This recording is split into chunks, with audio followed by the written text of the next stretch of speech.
Hello and welcome to the last word on Spurs. God, you don't want me twice, do you? You don't really want me twice in your ears, do you?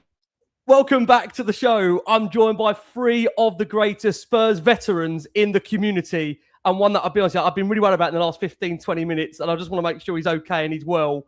I want to bring him in just a second. I just want to firstly say, for those that are on the live broadcast here, my absolute sincere apologies for you of the carnage that's happened in the last hour. Jason will tell you it's all bollocks. It's not true whatsoever. But I did call the guys at around 9:15 and said to them, I've got massive Wi-Fi problems. I do need to go and sort out a router. So I went upstairs, came downstairs, tried to find the router, got the router, came to the screen. Then I've realised, God, we've lost one of the guests. So I've been panicking the last 15, 20 minutes just thinking, is he alive?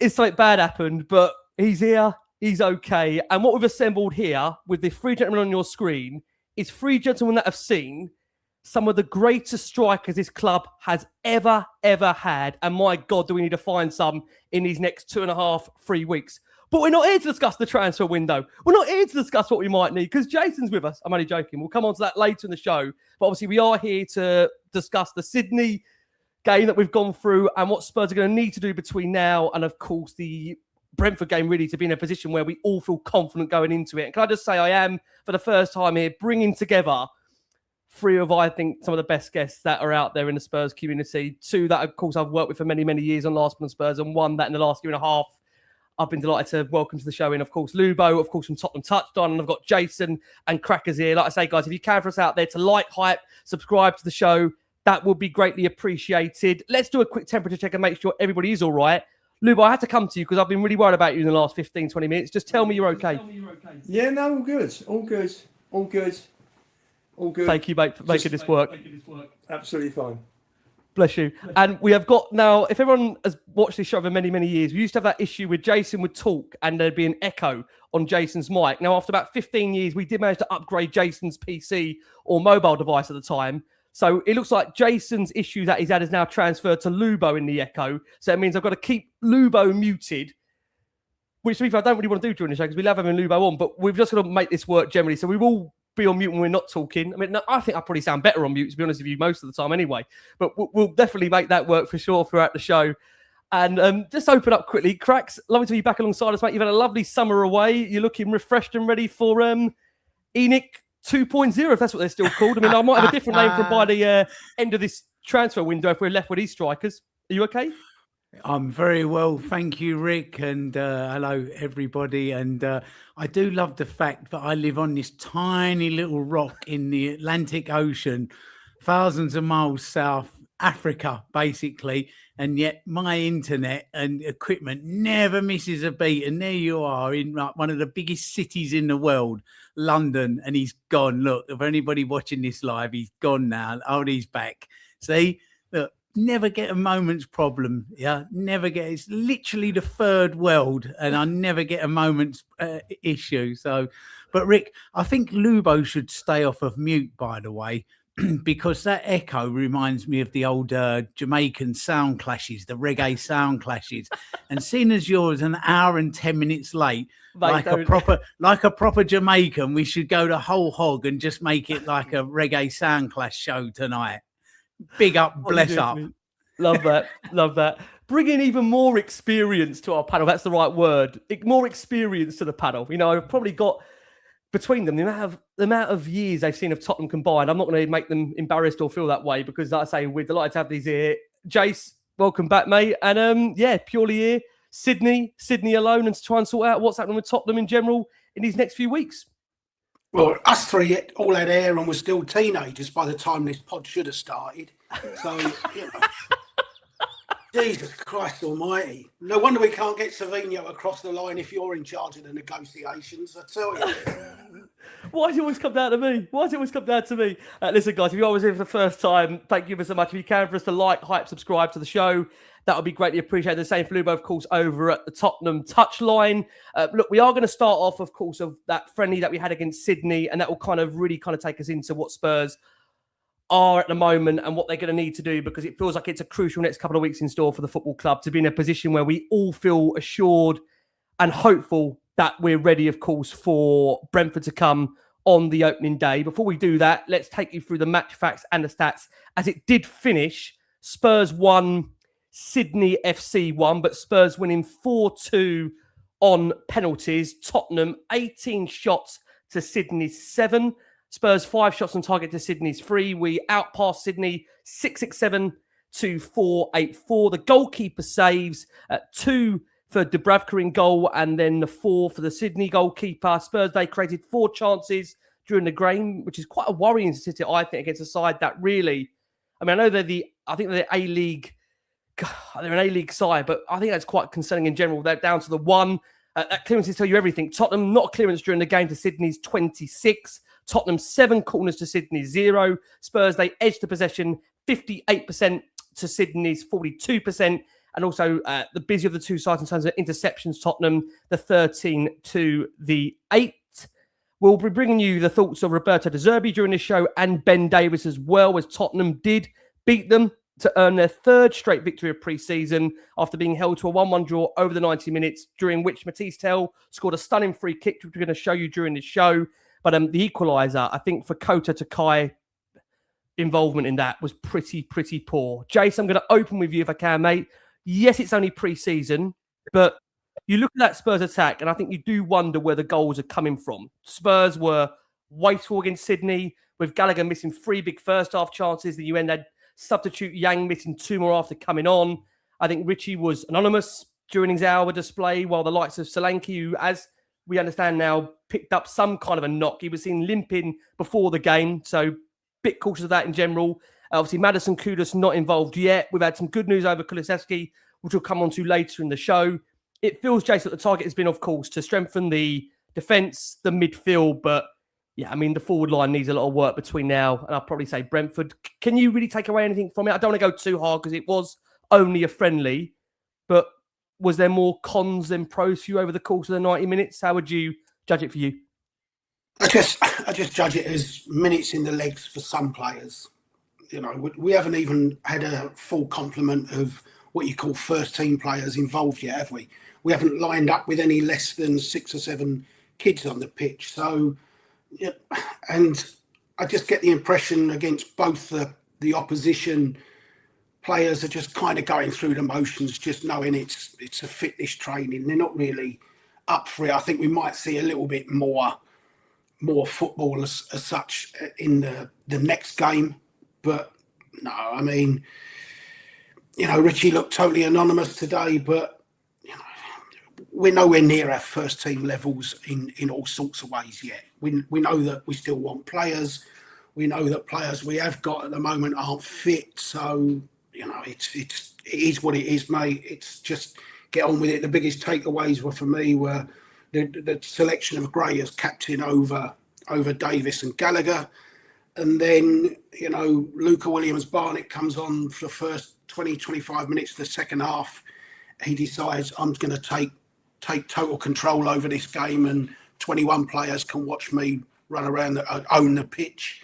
And then Jamie Donnelly came on for the last, 30 minutes and instantly took over control of a game that Tonali wasn't giving us, type of thing. So, you know, they were the 2 big pluses for me. Again, the performance of Barnett. Again, Jamie Donnelly looking like a proper decent footballer. That apart, not a great afternoon for Yang, not a great afternoon for Richie. A cameo from the left back. Forgotten his name. Hardy. Left back from Liverpool. Robertson. Oh, Robertson was great. Nice, yeah, Robertson played really well. Robertson. Yep. You know, and probably the biggest loser of the game was Conor Gallagher, who I thought was absolutely woeful in the performance. So that's what the takeaway. But like I say, I think Chelsea will tell us a little bit more where our fitness and where our players currently are. And then once we get back to London and start playing the other games, then hopefully we'll look more like a team that can kick off at Brentford.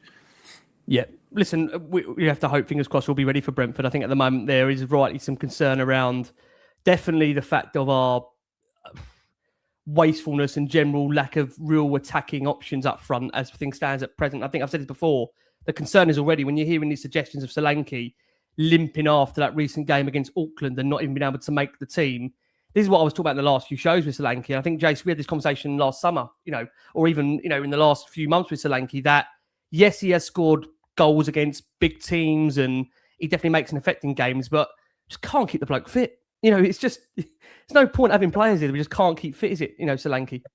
You can't, but I mean, the other side of that is the club booked a tour where it was a 30-hour flight, and De Zerbi's made it quite clear that a number of players are still fatigued and jet lag and things from that flight.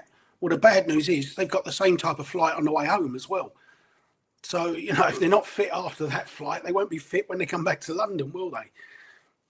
No, I agree on that. I really, really do agree on that. We'll come on that definitely during the show and more. Cracks, let's bring you in, mate. Love to have you back alongside us here. Sorry to bring you back on such a chaotic background of a show, but you'll probably tell me, Rick, that's been no difference to the last 8 years. Really, what's changed? I'd be worried if that's the fucking wrong answer. What do you mean, what's changed? If I came to air and you was like 5 minutes after and everything was working and that's the chaos. Embrace the chaos, Rick.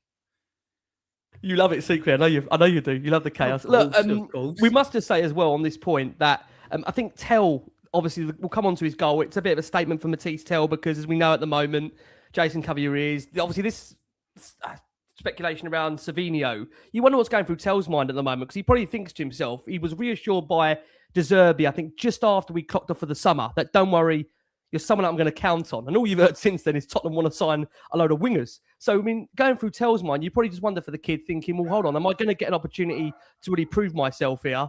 And look, I think he's got a cracking free kick. I'm sorry, we've got the dogs in the background now. We've gone from potentially losing a guest to then losing the Wi-Fi to having a couple of dogs in the background here. Is this kind of double check? This isn't a show for Jumanji, is it? We're not going to get onto Jumanji in about 15 minutes. Well, welcome to Cracknell Zoo.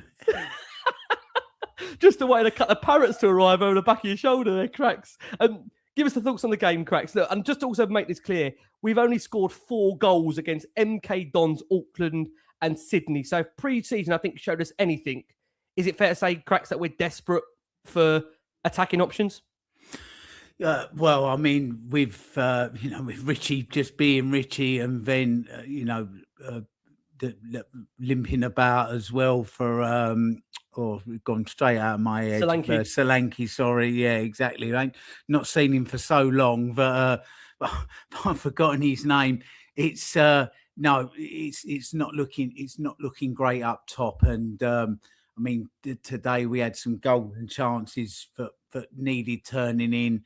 And you can't help but watch this game and then think to yourself, my God, if we still had Kane up front here in this team now, it just seems like, honestly, if we could have just held on to him and just sort of convinced him that this future of some improved players behind him was coming, then we'd have really been on to something. But we are where we are and we have to move on from that. So, yeah, up front at the moment is a big issue for us, and that does need looking at.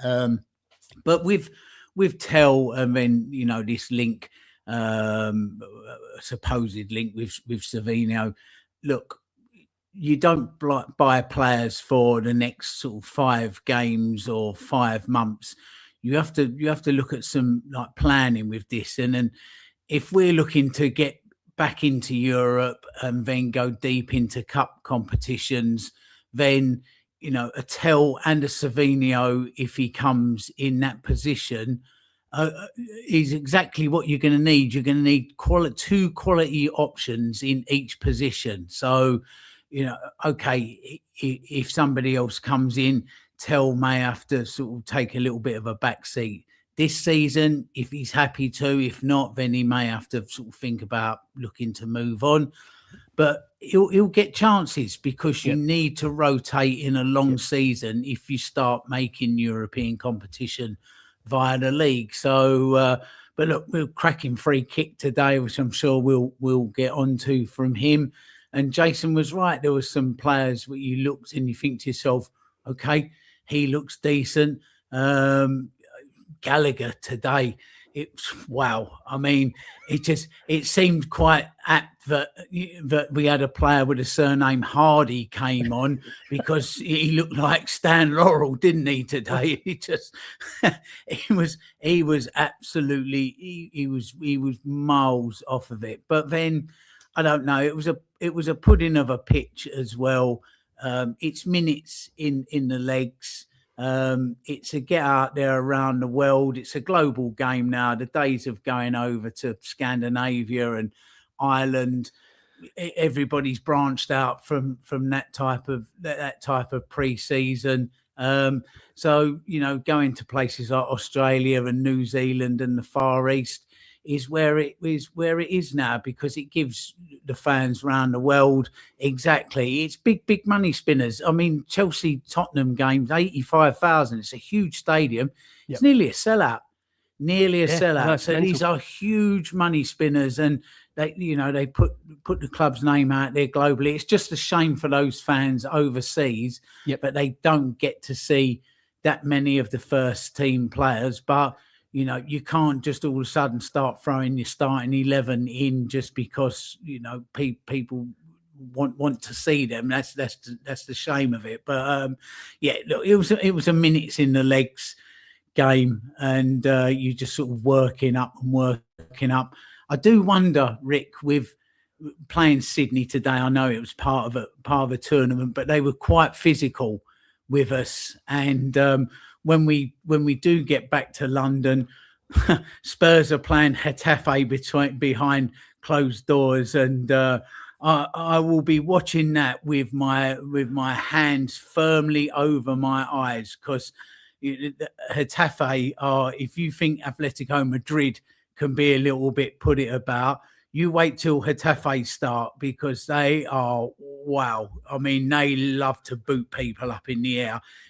Everybody in Spain just hates playing them. So I hope they've been put on manners for that game. But if not, and with our injury records, I don't know. I'm not looking forward to that game one bit at all. I'm really hoping we come through that unscathed. Yeah, you make a point there. I mean, it was only on the back of last night that everyone was freaking out, because the question was being raised as Fernandes torn his ACL. I mean, bloke's only been here 5 minutes, and Tonali too, but they were both out, obviously, of course, of the game. But it just shows you just how social media, I was saying this to Jason the other week, sometimes, you know, back in the day with football... Rick, I'm going to rant. Sorry, I'm going to jump in and rant. This is X all over, and I love the place and hate it in equal measure. I mean, it was absolutely nothing. And within 5 minutes, like, Fernandez's leg had fallen off. He'd been transferred to North Korea and was patient zero for COVID-20. And there was just absolutely nothing in it whatsoever. Well, feel for Ali Gold. Feel for Ali Gold. I mean, he was obviously working on was it Australian time? So he would have got about 6:30 in the morning with 1,000 notifications. He must have thought, what the hell's just happened? You know, man, it's not another transfer, is it? No, it can't be. It must be. Is it an injury? Honestly, the place is mad. It is a mad platform. It really is. And for something just completely untrue to just go around the world and become a fact, literally become a fact, when it clearly wasn't. Well, listen, let's bring Lubo in, and it's an absolute pleasure to have him here. Mate, listen, let's get your take on it, Lubo, for you. And I'll unmute you when I finish the question, just because of the echo that we've got facing us at the moment. Don't worry, I'm experienced with these echoes. I had Jason for about 5 years echoing, and he still echoes now to this day on me, really, pretty much most of the time anyway. Robertson, as Jay said, I thought it was a really good cameo for him, a good half hour, what we saw with relation to the way he played. I don't just want to be negative about the forward line, because, look, I think we all know there needs to be improvement there, and we hope we're going to see that definitely before the Brentford game. There was obviously, like Jason said, Jamie Donnelly, I thought, had a good cameo as well when he came on. Malachi Hardy, Luke Hollins-Barnett, again showing his potential for the future. Lucas Bergvall, of course, started his first game of pre-season. We've got some interesting quotes from De Zerbi that we're going to bring in during the show. I mean, Lubo, do you view it more as a kind of getting minutes into legs rather than really analysing it forensically about what we do need, or are you generally a bit concerned, third game into pre-season, about the forward line? This tour has been very underwhelming.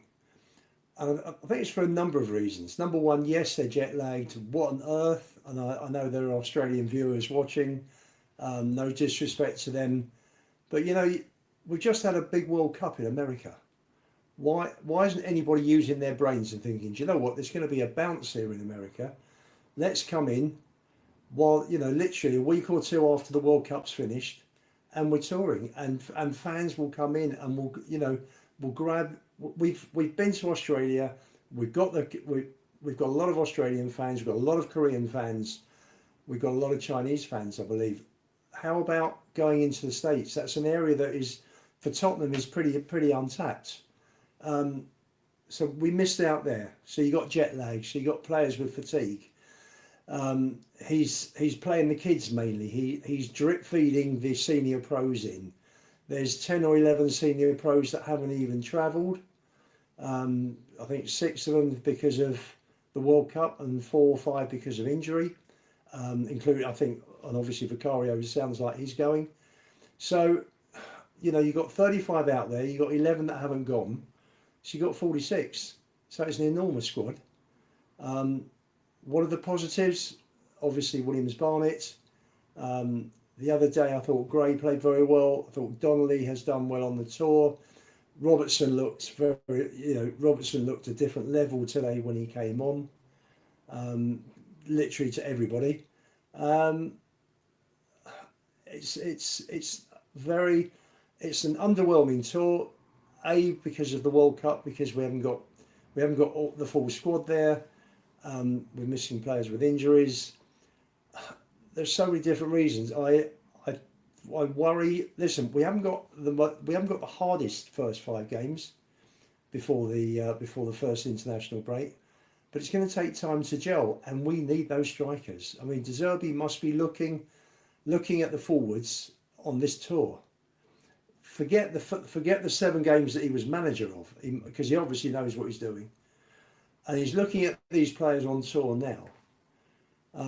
And he must just have his head in his hands and think, Kroup is now gone, so that ship has sailed.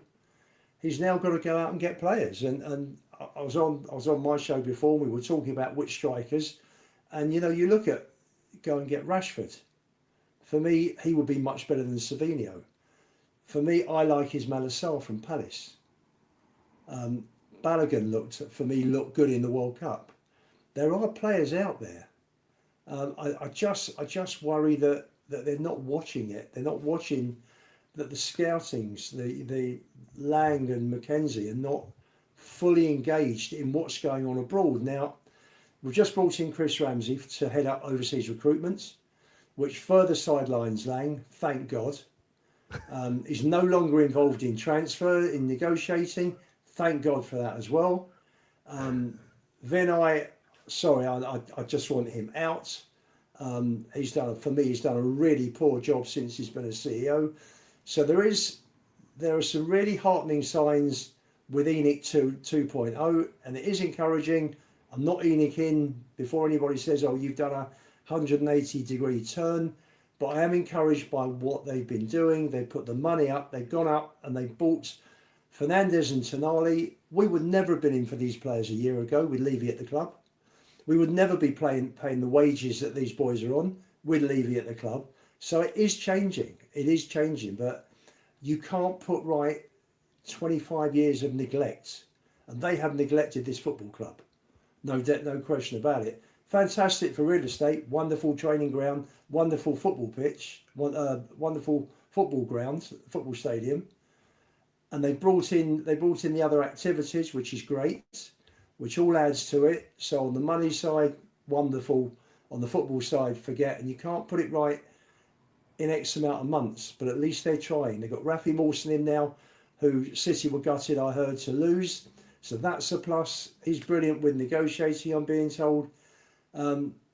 So we've started off well. There's a lot to be positive about.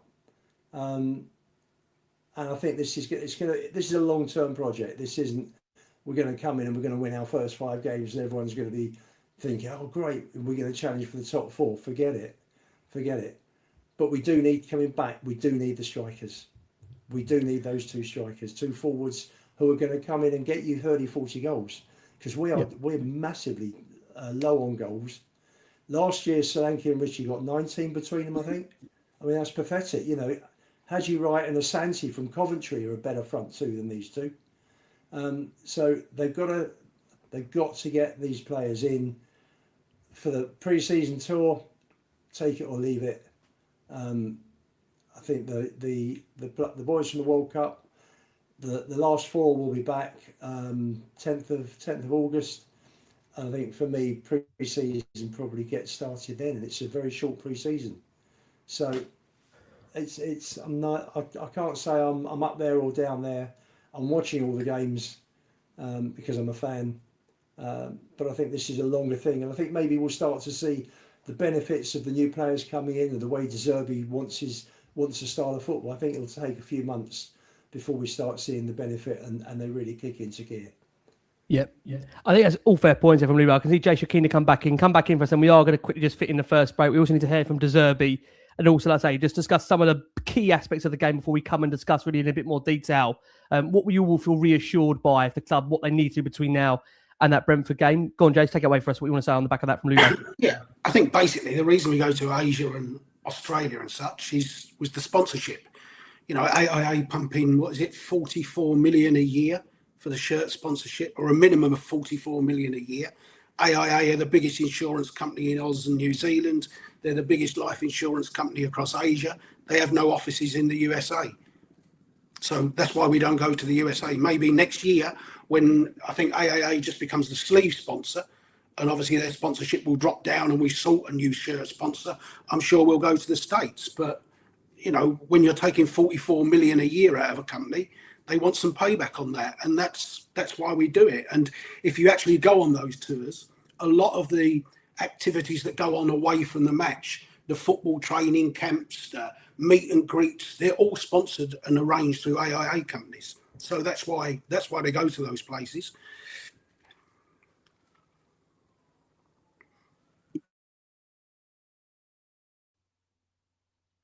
Try unmuting, Rick. What a night. What a show. What an episode. Oh, what a night. You know what? It's the pressure of bringing on the three veterans of all this Spurs knowledge and all this Spurs experience. Look at my hand. I'm feeling it. We do need to go for this first break of the show for our listeners that are on audio. We're forgetful with age, Rick. What's your excuse? 2 kids under 5. That's my bloody excuse. And Jason won't have it. I know he says to me, you're still late, though. You're still late. Look, we're going to go for this first break of the show for our listeners that are on audio. Thank you to the over nearly 14,500 that are with us live. We appreciate your support as always. If you can, for us to like, hype and subscribe to the show. Now, look, we wouldn't normally put you through quite a big De Zerbi presser, but obviously, as everybody knows that listens and watches Last One on Spurs, we always provide you, if we can, with the De Zerbi press conferences after all games. We try and do that. It's the first one he's actually done in any real kind of depth, obviously, since he kept Spurs up. So there were some really great things actually from that press conference that we want to bring into the show that you guys obviously can watch live. It is about nearly 10 minutes long. So look, feel free, if it's not your thing, to grab a coffee and leave it running and obviously come back to us. But obviously the plan for this afterwards is to discuss the impact of Tell, the players as to what they've done so far during this pre-season. Again, really interesting comments on him from Lucas Bergvall's position and what the future means for him. And I think that goes back to what Lubo said, obviously, in the build-up there. What are Spurs going to do in these next few weeks to give us the confidence that we are going to be in a place for Brentford where we're going to be ready? So we're going to go for that first break. If you can, for us to like, hype and subscribe to the show. We're going to attempt to now bring in for you that press conference from De Zerbi after the game, in which he gives us some real good in-depth knowledge as to how Spurs are going to deal with the games coming up and obviously the players that he feels are going to be really pivotal to Tottenham ahead of this upcoming season. Let's give this a go. Let's try and bring in for you Roberto De Zerbi on the back of that game against Sydney. Let's try and bring him in. Bear with me 1 second. We're going to try and do that right now. So how difficult is it to kind of mix and match your players with different minutes and like players like Matheus Fernandes not there tonight and other players and keeping everyone ticking on? Yes, it's not so easy because we have to be focused to don't take risk, and we have to manage the minute to give the players. Every player has a different plan But I think we are working well. The young players, they are doing very well. They give us more solution. And this period of the season is very important to improve the physical condition, the quality of the play, but we can't take risk to lose any player, because now should be a bad news, bad thing. You said the other day that you were going to talk to Lucas Bergvall about his future, and obviously he started tonight. So have you spoken to him now? But I'm always been very clear with him and with you. I would like he stays with us. I think he's a potential top player. By the end, I don't want to convince anyone to stay. I think Tottenham is already, without me, a top club, and we have not to convince anyone to stay. I think he can find the space if he stays with us. The competition between the players will be very strong, because we are Tottenham and we have to build a stronger squad, not just 11 players, especially considering a lot of injuries we suffer in the last 2-3 seasons, no? And the football is going in a clear direction. To compete for the height place of the table, you have to manage 22, 23, 24 players. I don't want to 24, but 22, 21 height level for sure. Has he told you he wants to leave? No, never. I'm speaking with him before the end of the season, the last season, during the World Cup 2 times. But now we are speaking better, no? On the face, without competition this moment. Now I started to work like I know, like my style, because in the last season we prepared the game, we worked on the head, on the mentality more than the style of play. I think his position is very clear for me now, also because I needed time to understand the characteristic of the players, but I would like he stays with us. He's a very young, very good player, good guy, and it's not so easy and so fast to find a young player of that level. You mentioned about how you're trying to find your kind of style with the team, and today you've kind of gone back to a double pivot, but against Auckland there was just one at the base of midfield, and that was great. You kind of experimenting with... No, double pivot, we can stay in the hour and a half of the pitch, and and also when we stay higher, but nothing changed then compared the other games. And then we have to respect the characteristic of the players, no? Because Lucas and Sandro, they can stay higher in the pocket, they can stay wider as a midfielder opener, or they can stay like double pivot. Nothing changed. I think if we change position during the game is the best solution, because the opponent can be not so comfortable to find a reference, no? We've asked you about Williams Bonner a few times, but came off the bench today, played really well, obviously taking that penalty the way that he did. As a number 10 yourself, you must like the way that he kind of approaches the game. Listen, I don't know in English how is the pietra preziosa. Precious diamond. But we have to manage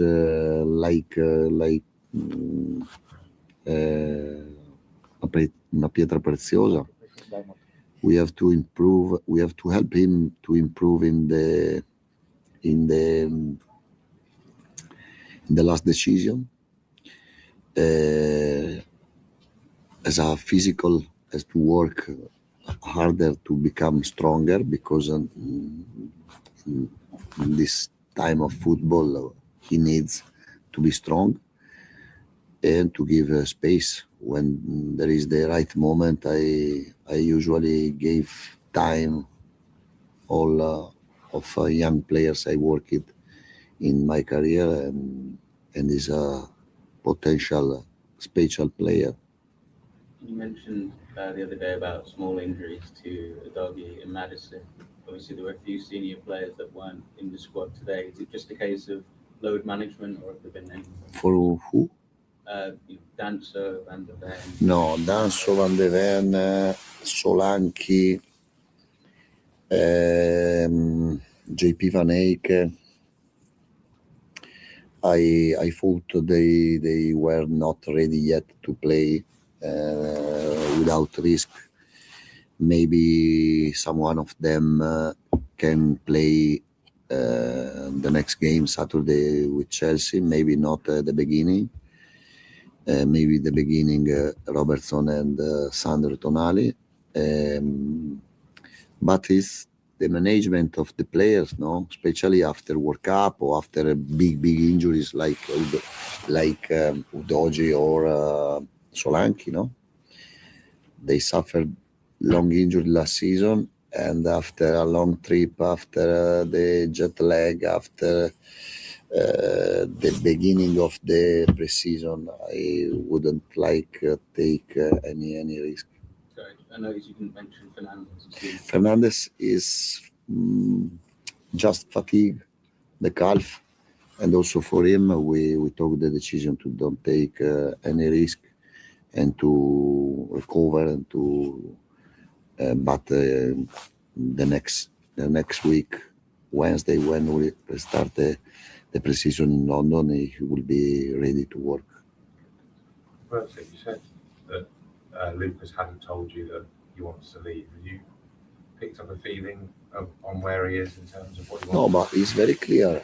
It's very clear his idea. He wants space. He wants to play in as a double pivot, as a position. I can't give for any player in the world, any coach in the world can give the place on the first 11 guaranteed. And especially for me, I want to be honest with the players. I want to be clear, and I don't want to make the first mistake. But in terms of position, I can give a guarantee, because he's right when he want to play as a central midfielder. But to play as a central midfielder, sometimes has to attack, sometimes has to keep the order, to move the ball faster. He has to improve. But normally, because he's 2006, I said I would like he stays. I don't want he stay. I would like he stays, but if doesn't want, can I do nothing? He has to speak with Vinay or Johan Lang, because to stay with us, I think we have to have the right spirit to stay. Pai is a good guy. We will see in the next weeks. Yes. Roberto, I know it's quite difficult at the moment where players get certain minutes and they've got small injuries and building fitness. But where do you think your squad is at in terms of its readiness at this point, and where do you feel you need to strengthen? Quanto fino a questo punto la squadra, anche se difficile sul fatto del minutaggio, dove devi ancora fare? No. Now the physical condition is not the same for every player. Some player is ready to play 70 minutes, 80 minutes. Maybe Archie Gray. I don't know. Ben Davis. Mateus Fernandes, even today he didn't play, and someone is going in the right direction. Tonali, Gallagher is another player who is able to play 80 minutes, like Matistel, like Manor Salomon, like Richarlison, and other players. They are working to increase their condition, but I think all team, also Chelsea, also Liverpool, or other teams with a lot of players who played in World Cup, I think they are spending the same time. Hi, Roberto. Can I ask you a bit of a random question? It's about FIFA and the situation with that. It's causing some issues with UEFA and FIFA. They're having an argument about the idea that the World Cup could become a commercial operation. Listen, I'm not the right person to speak about the FIFA. What can I say? I say I didn't like a lot of decision of FIFA in the last couple of years, but it's my personal opinion. What do you think of the change? I know in general. And just wondering if you got the hit out that you wanted today and what you made of the opposition, 1-1 draw, the qualities that you saw in Sydney FC today.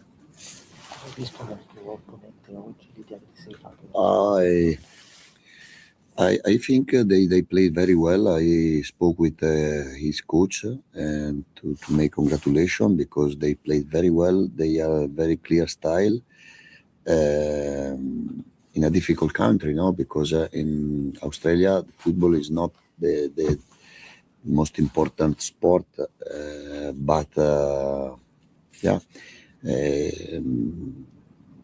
I'm happy because in another country so far from the Europe, there is a team who want to keep the ball with a clear style, with a big organization.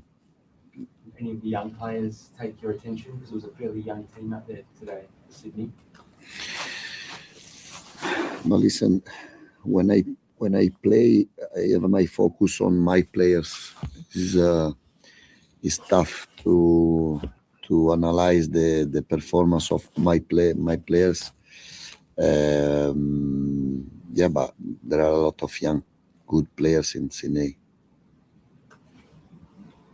All good. Thank you. So there you go. Those are the thoughts of Roberto De Zerbi. We thought it was quite actually important that we wanted to play that during the show because obviously a lot of the things that De Zerbi has spoke about in there is what we're going to speak about during the second half of this show. He made it very clear in regards to Lucas Bergvall's situation that he would like Lucas Bergvall to stay at the football club, but Bergvall's got to want to stay. And I think this goes back to what he actually said, I think earlier in the week, forgive me, or in the back in the last week, that he only wants players that want to be at Tottenham. I think that's really, really important, isn't it? I think we all probably echo those thoughts that we want players that want to be here. And the likes of Luka Vuskovic, who I know lots of time will tell whether that was a good sale of 60 million. But at the end of the day, if he doesn't want to be here, there's very little point in investing time into these players. They've got to want to play for Tottenham because I think we've seen it in the last couple of years. That's been one, I think, the key fundamental problems that we've got. We've had players that maybe haven't felt invested or wanted to be at the football club. And so what's led us to having back-to-back 17th finishes, regardless of what you think of the managers that we've had during that time and whether you like them or dislike them before we go into that kind of debate. So we're going to touch upon that definitely during the second half of this show. Just a very brief reminder for you guys out that we are delighted to be sponsored by Saily during this period up until the start of the season. So if you are at any point traveling inside Europe, outside Europe, it is an international SIM that will cover you up to 200 countries and destinations that are around the world. Our very own Jason McGovern has used it in the past, as has TJ, who's been out in Greece recently, that is back on the show on Saturday for the Chelsea friendlies. This will prevent you from paying those nasty roaming fees, which you're normally slapped with when you are using data in foreign countries. So you get a 15% off using the code LWS at checkout. All you need to do is hit that QR code, or you can find the details in our episode description link. We're obviously going to come on to De Zerbi's comments, but before we do, in terms of the team news for this one, it was a bit of a blend of a lineup that we did see put together because Richie, Tell, Gallagher, Davis all came into the side. Obviously, as he said there, Matis Fernandes among those not in the squad, but there is going to be the feeling, like he said, that he should be ready to return once the club finish their tour. And you'd imagine he will be ready to be facing the lights, as I think Cracker said earlier. Getafe will be in there, as will Hoffenheim as well. So nothing too concerning about Matis Fernandes. They are just managing his minutes. Obviously, the likes of Maddison, Doggy, Van der Ven, Kevin Danso, and Van Hecker, they're also being carefully managed at the moment. The good news is that tonight he was back on the bench after missing the game against Auckland with a small injury. And as we saw, as was Andy Robertson, who came on for a very good cameo. And the one thing that wasn't picked up there, which has been doing the rounds in the last few days, is Dominic Solanke. He was seen limping last night as he returned to the team hotel after training. So we're going to have to keep an eye on that and just see how bad that's going to be. But it's another really damning indictment of the lack of availability of our forward options. Archie Gray, like Jason said, captain the side once again.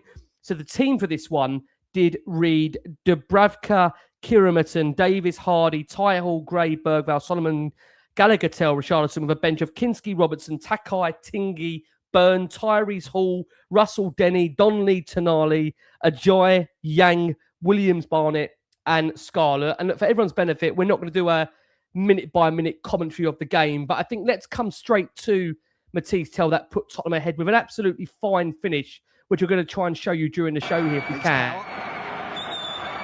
Tel. Oh, beautiful strike from Mathys Tel. It was a beautiful strike from Mathys Tel that did put Tottenham ahead against Sydney. I just wondered, for Tel, Jace, I'll start with you. What does that opportunity that he had against Sydney mean to him? Does it prove a message to De Zerbi? Because, like we said, he actually said, I think, before the tour, Alistair Gold, I think, reported that he told Tel he's definitely one that he can count on in terms of leading up to the summer and going into the start of the season. But I mentioned it earlier, but the fact we've been linked to so many wingers so far, and yes, look, none of them have come off to date. Let's make that very clear. The likes of Kroupi, who apparently will now be off because of the injury, and we'll come on to that a bit later. The likes of Savinho, you're then seeing links to the likes of Gakpo as well, and Marmoush. I just wonder for you generally, for Tel, is he here to stay, and do you think he's good enough? This is the key. Is Tel good enough for where we want Tottenham to be and go? I think he'll be here, but he's probably not good enough to be the main man on that side that takes us to where we want to be. Whether he eventually in 18 months, 2 years develops into that, I don't know. But in the 18 months we've seen him, we haven't seen anywhere near enough development. His goal today is a fantastic effort, but it's a free kick. He's not skinned two men, two Premier League fullbacks and popped it in the top corner in the intensity of a Premier League game, is it? He had a chance, I think it was just before that, where the keeper hit a clearance straight to him and he hit it. I think he would have expected to do a lot better with that chance anyway. Keeper made a save, but he hit it pretty much straight at him. So I think there's a lot more that Mathys Tel has to do and a lot more productivity he has to give us before you start saying he's our main man. At the moment he's a squad option and it's as simple as that. Just to be clear, Jay, you see him as a... You see him, just to be clear... 7 goals. Yeah, around the 7-8... 18 months. Yeah, but in your mind, then, you're seeing Tel as a squad option rather than someone that you think in your mind he's starting every week. Yeah, I think, in view of the numbers we've got at the moment, he probably starts at Brentford unless we strengthen that. But I'd be very disappointed if we go all season with Mathys Tel as our main man on what he currently produces for us. Yeah. Let's bring you in on that, Kratz, because I'm only really judging it on this game alone. I mean, what I would say is, like, Jason's right. He did only just score a free kick. But what I would say is that he looked to, I think, get his fullback when he had the opportunity to do so. He came off, obviously, before the hour mark. So we're really judging an hour cameo here. We can't get too carried away. Look, I mean, you boys have seen some of the greatest players that have played for this football club. In general, I hope you mind me saying that. Tel, where is he in your mind, Kratz? Has he strengthened his position by that performance, or is one game not going to really change De Zerbi's mind? It's tough on a bigger scale, Rick, to judge really anybody because it's been 2 years of chaos, hasn't it? We had a style of play under Ange that was like full throttle and off we go and all out attack, and then we go to Thomas Frank that I don't know, just put his eye on in the bath, wouldn't he, with the way he plays football, and it was completely different. I think that was a lot of the problems with our injuries as well. We went from physical conditioning and training under Ange to something completely different under Thomas Frank. So players were having to use their body in very different ways.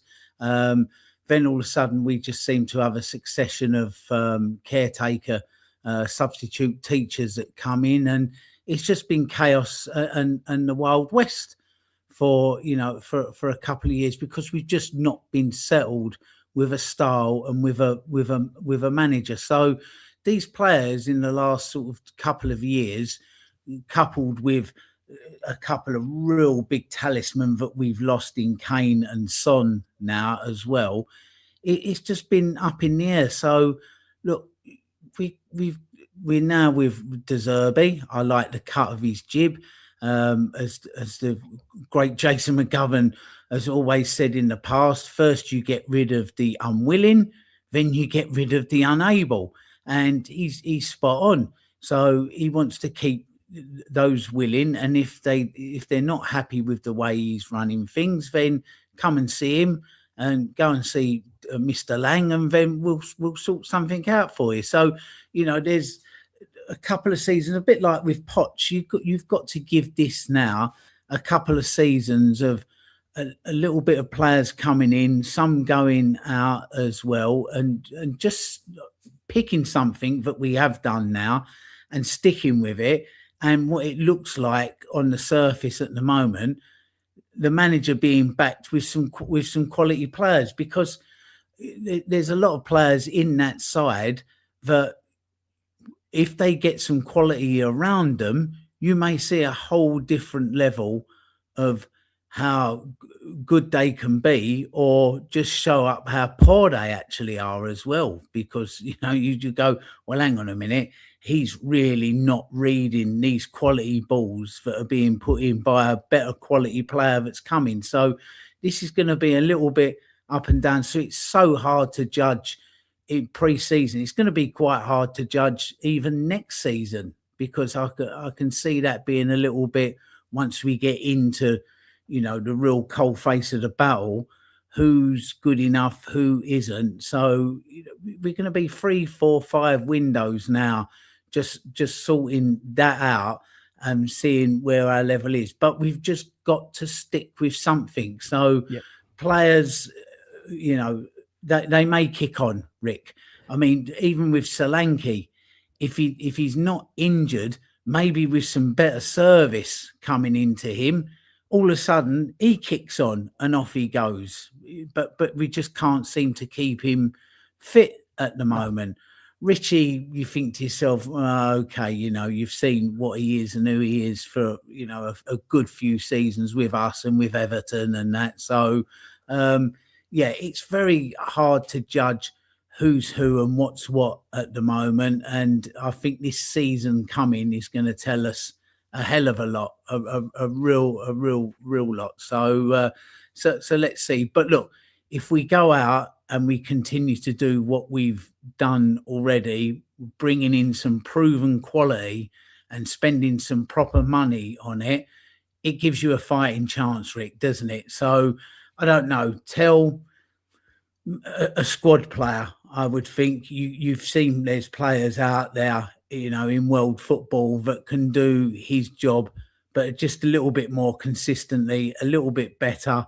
So we'll have to see. But if he's not happy with that, then away you go. We must have a team and a squad of players that want to be at Spurs, fight for Spurs, and fight for their place at Spurs. We've got to have that competition, Rick.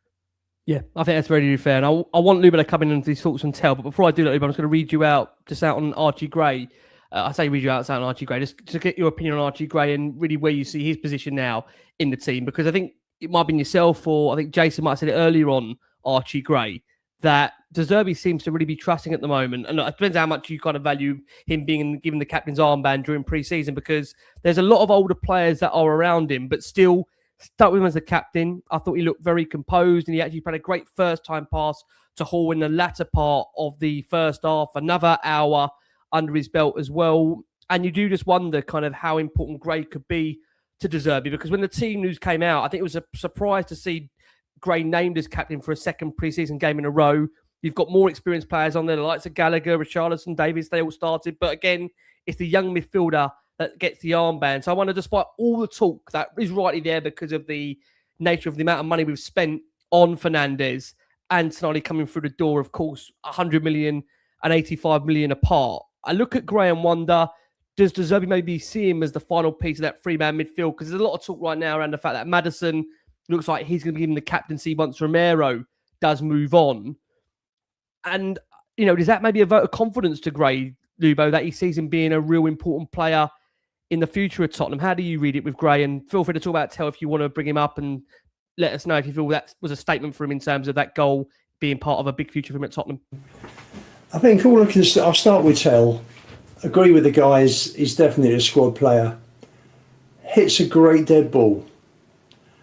But with the ball, running with the ball, his output, whatever, is service to the strikers. Personally, is very hit and miss. You know, you had that great pass for Richie at Villa Park with the header that was the winning goal. There were bits and pieces last season. It's just not got the consistency for me. I didn't understand why we bought him. You keep bringing these kids in, and kids in the academy can't see a pathway. So I don't think the purchase of Tell has been particularly positive overall. But for me, just a squad player. Again, we need a left winger, be it Savinho, be it Rashford, whoever it is. We do need someone experienced, someone that you're going to get more consistency from, you're going to get more goals from, and someone who's going to contribute more in the team.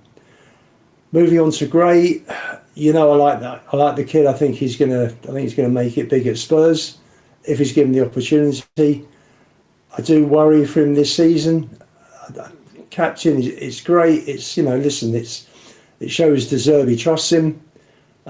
He's not going anywhere. If anybody gets sold from midfield, I can see it's going to be Sarr and Bergvall before Gray. My one worry is that if there aren't injuries, then when does Gray get consistent game time? Because Tonali and Fernandes are going to be your first two. You've then got Bentancur and Gallagher straight after. That follow those two, and then Gray's fifth choice. Maybe he won't be fifth choice. Maybe be fourth choice. I don't know. That's my fear for Gray. Listen, he's looked decent on tour. He's a decent player. I think he needs just to bulk up a bit to get used to and be more productive in a physical league. Because you've got to be a warrior in midfield. You've got to get in there. You've got to win those balls. You've got to be strong, not only mentally but physically. I'm not sure he's quite there yet. You've seen flashes. He was brilliant against Atletico Madrid. That's the level he's got to play at every week. But I don't think he's going to get that amount of chances if Tonali and Fernandes stay fit. It's going to be very interesting how they deal with that, certainly for sure. It most certainly is. I just look back at that. Obviously, the first half, we hit the woodwork through Conor Gallagher, and then half-time substitute Luca Williams-Barnett, albeit without really managing to convert our openings into goals in that first half. You mentioned him earlier, Jace, just to come on to Gallagher, because I think it raises a really interesting point. The fact he's given Gray the captaincy in back-to-back games. Again, depends how much you really play into that, but I think you kind of summed it up with Gallagher. He was definitely fairly wasteful when he had the ball in that game. And again, it is a pre-season friendly, so I don't want to go overboard here, but he fluffs a shot early on. He does it the right-hand post soon after Solomon's pass in the latter part of the game. And in the second half, really embarked on a couple of runs. But I think overall, Gallagher, we probably expect a lot more. But is it a case of, is it harsh to be judging someone like that in pre-season when it is just minutes in legs? Or is this the nature of what we've become now that, we do forensically analyse every single minute of every single game? Are we going overboard sitting here and really judging Gallagher, or do you think it's because the game's televised, we're all going to watch it and form an opinion based on what we've seen? I think it's unfair to judge Gallagher on one game against Sydney FC, but I think it's fair to look at Gallagher and his body of work since he's arrived at Tottenham. He hasn't particularly impressed. He was a part of the squad that battled at the end of last season, but maybe that's his quality. He's a battling player in the same way that Paulinho was, but there's not a great deal of technical quality in there. You know, his passing today was poor. The scuff shot was poor. You saw him hoof one into the hedge against MK Dons. Numerous ball giveaways. You know, for me, when I look at that crowded midfield, if we sold Conor Gallagher tomorrow, it wouldn't bother me in the least. I'd think, what are we losing? We're losing an energy player. But actually, what more quality does he bring than Pape Matar brings? He brings energy, but not a great deal of quality. Well, we are hearing now, apparently Villa are now ruining their interest in Gallagher. In Sarr. So we'll definitely come on to that. But do you mean so? What I mean in is, your Gallagher mind, to then, me is the same, and people keep. Is Gallagher that far down your peck? Is Gallagher that far down your pecking order now for you, Jay? So in terms of your midfield for next season, who are you seeing? You're seeing Tonali, Fernandes. The Turners are the central ones. Tonali, Fernandes.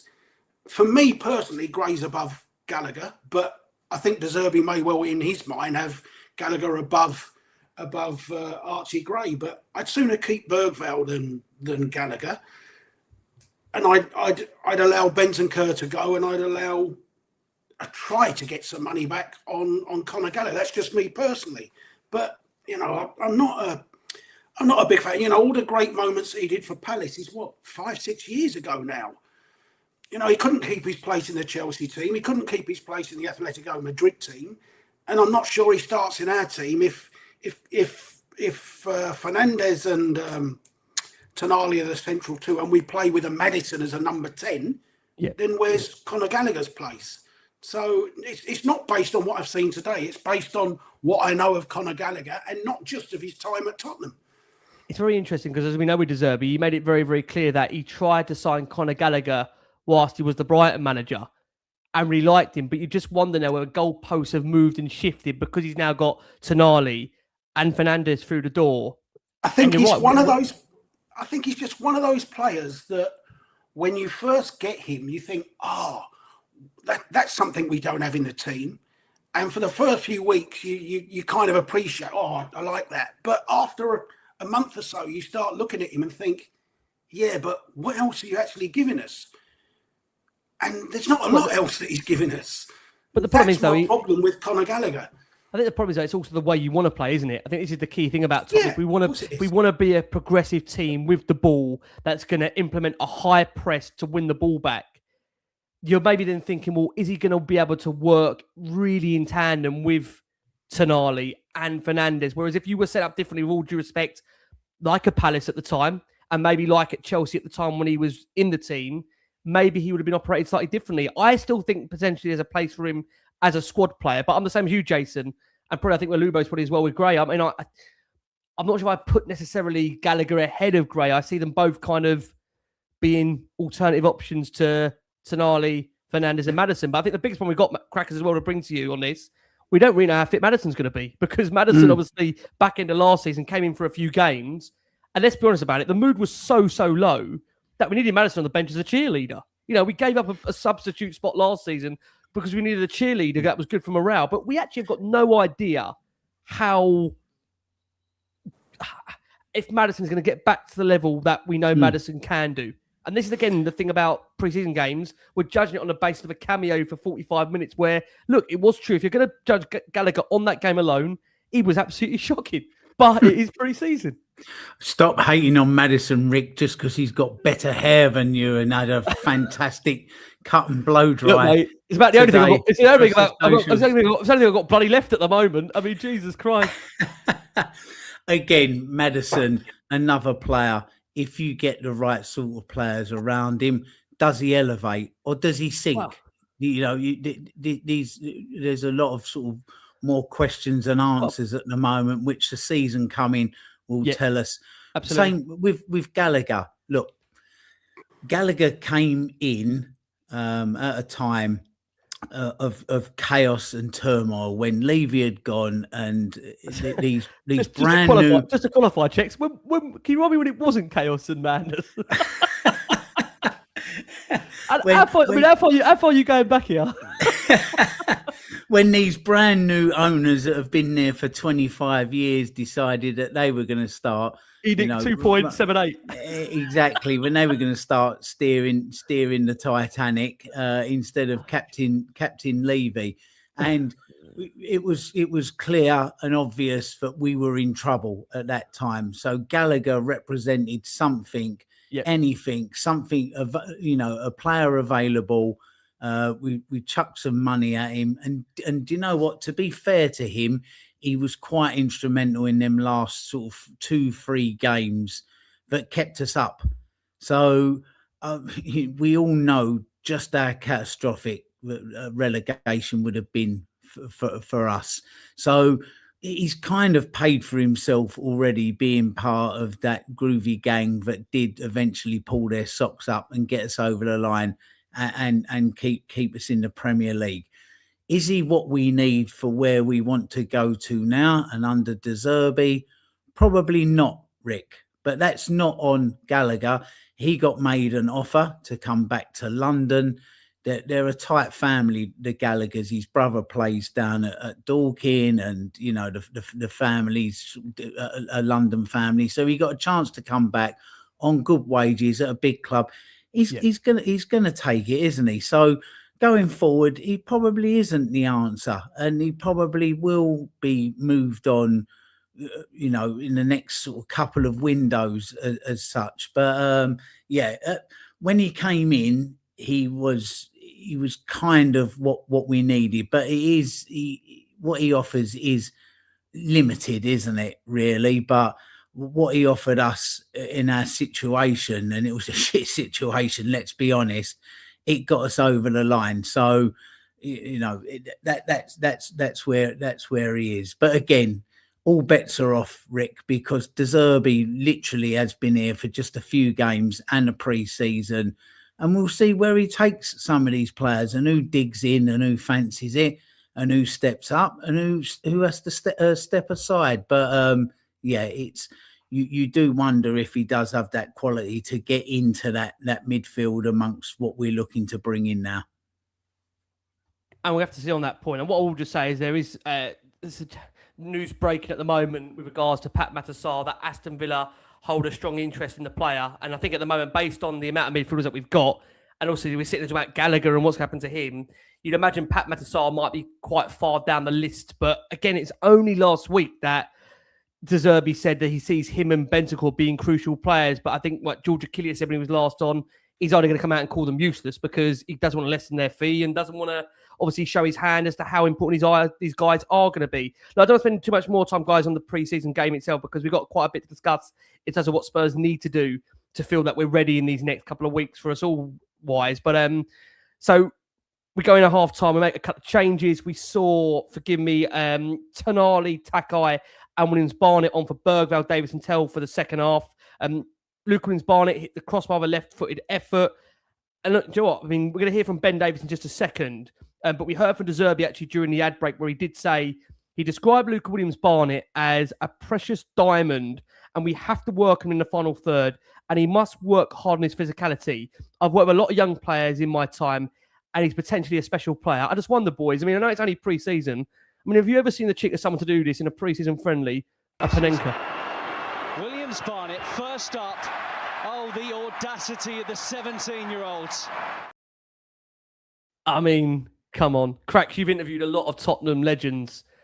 I mean, the kid here, is it arrogance? Is it confidence? Is it showing off? Because, De Zerbi described him as a precious diamond. In terms of the game itself, he did look really, really bright, like Jason said, after coming on for the second half, leaving one of these players for absolute dead on the floor. Set up Tonali for an effort just after the hour mark as well. You probably would have said he's Spurs' best player overall. I will go to Lubo next on him. But Luke Williams-Barnett, how do we make sure we manage him correctly?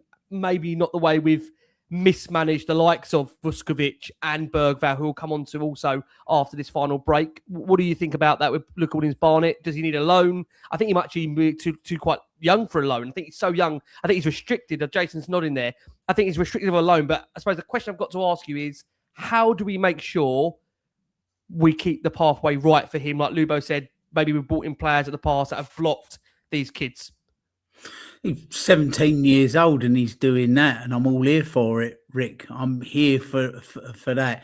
I love that. I love to see kids trying these things. If it comes off, brilliant. If it doesn't, okay, you know, it's a pre-season friendly. But at 17 years old, he's doing that. It's fantastic. So it's now managing him. He already, you know, okay, it's Sydney and it's a pre-season friendly. Go and do that at the Emirates away, and you know, then you'll start raising some eyebrows. But the kid's got some talent, and you know, he's got a brashness about him doing things like that, and a confidence. Don't knock that out of him. That's what we all pay our money to go and see. You know, that's the sort of thing that you used to see from a Gascoigne and them types of players.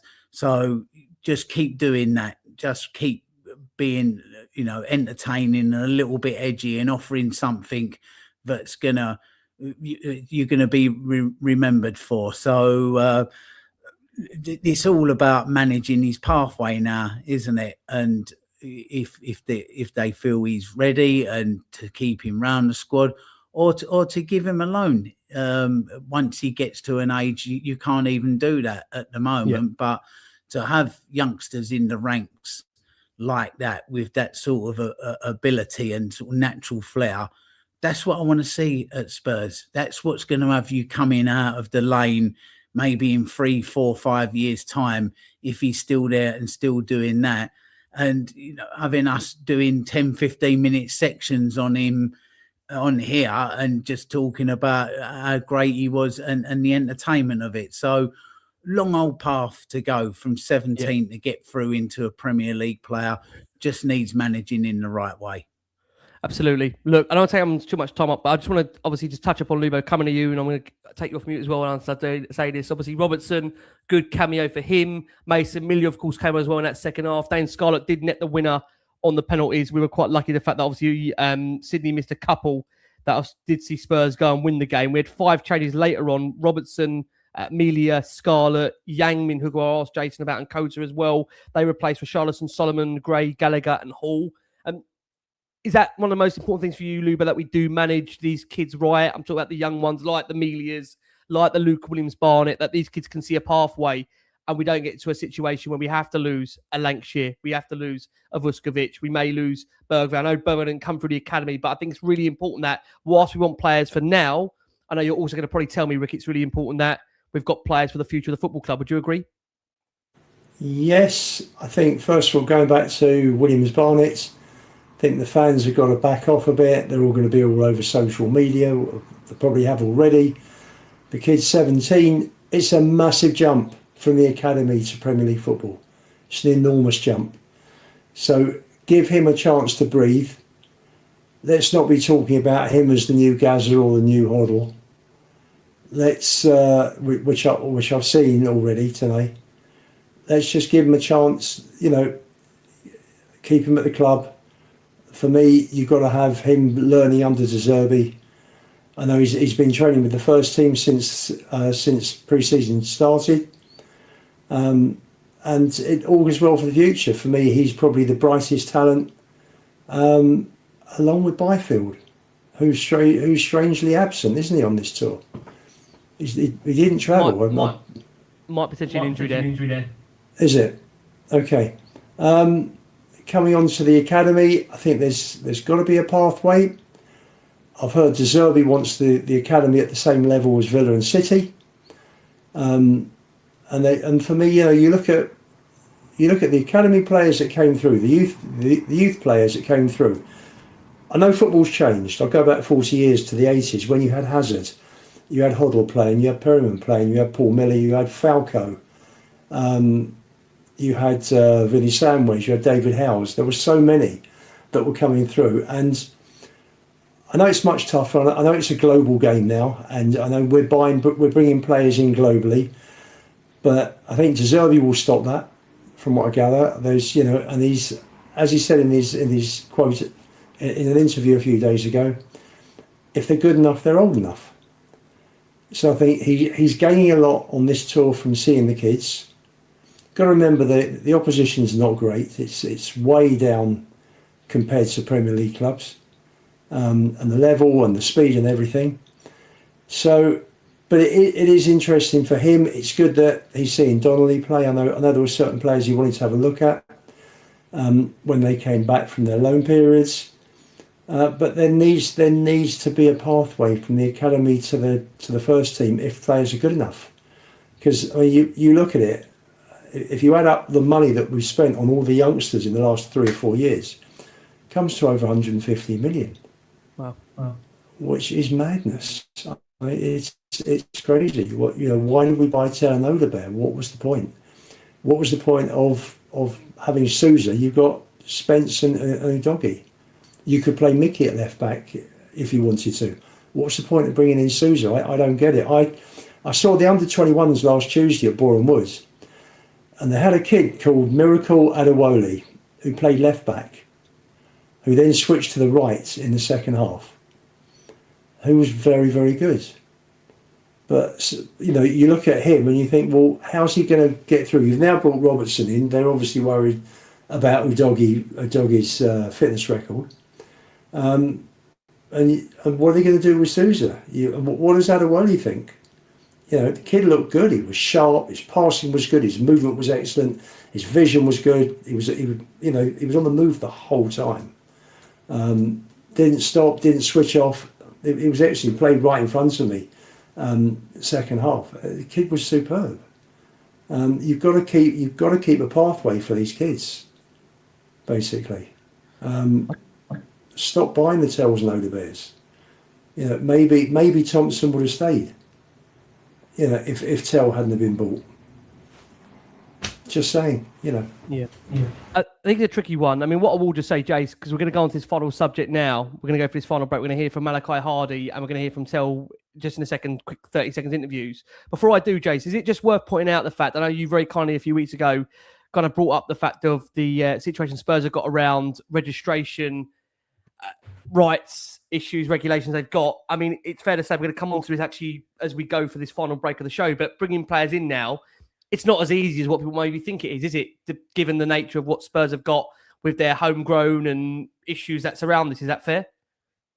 You can see from that list. I mean, the advantage of having players like Archie Gray, Bergvall and Tell around the squad is that none of them take up a registration slot. But you can see there's no room at the moment for Vicario, Sarr, Solomon and probably Dane Scarlett. Once they go over the age of 21 and you need a proper registration slot for them, then that becomes entirely different. You look at those overseas players, anyone you bring in now has to take the place of one of those players on that list. It's simple. If we're going to get rid of Romero, it's one thing to say we want Romero out. You better get rid of him then. It's another thing to say, Xabi Simons has got an ACL injury, won't be back till the second half of the season. But he's got to have a slot in the second half of the season. Can't just fill his slot and then get to February and think, oh shit, where do we play with Xabi Simons? You have to make a decision on Kulusevski because if you're going to include him, he needs a registration slot. So I've put their left winger target, so Savinho or whoever it is can come in.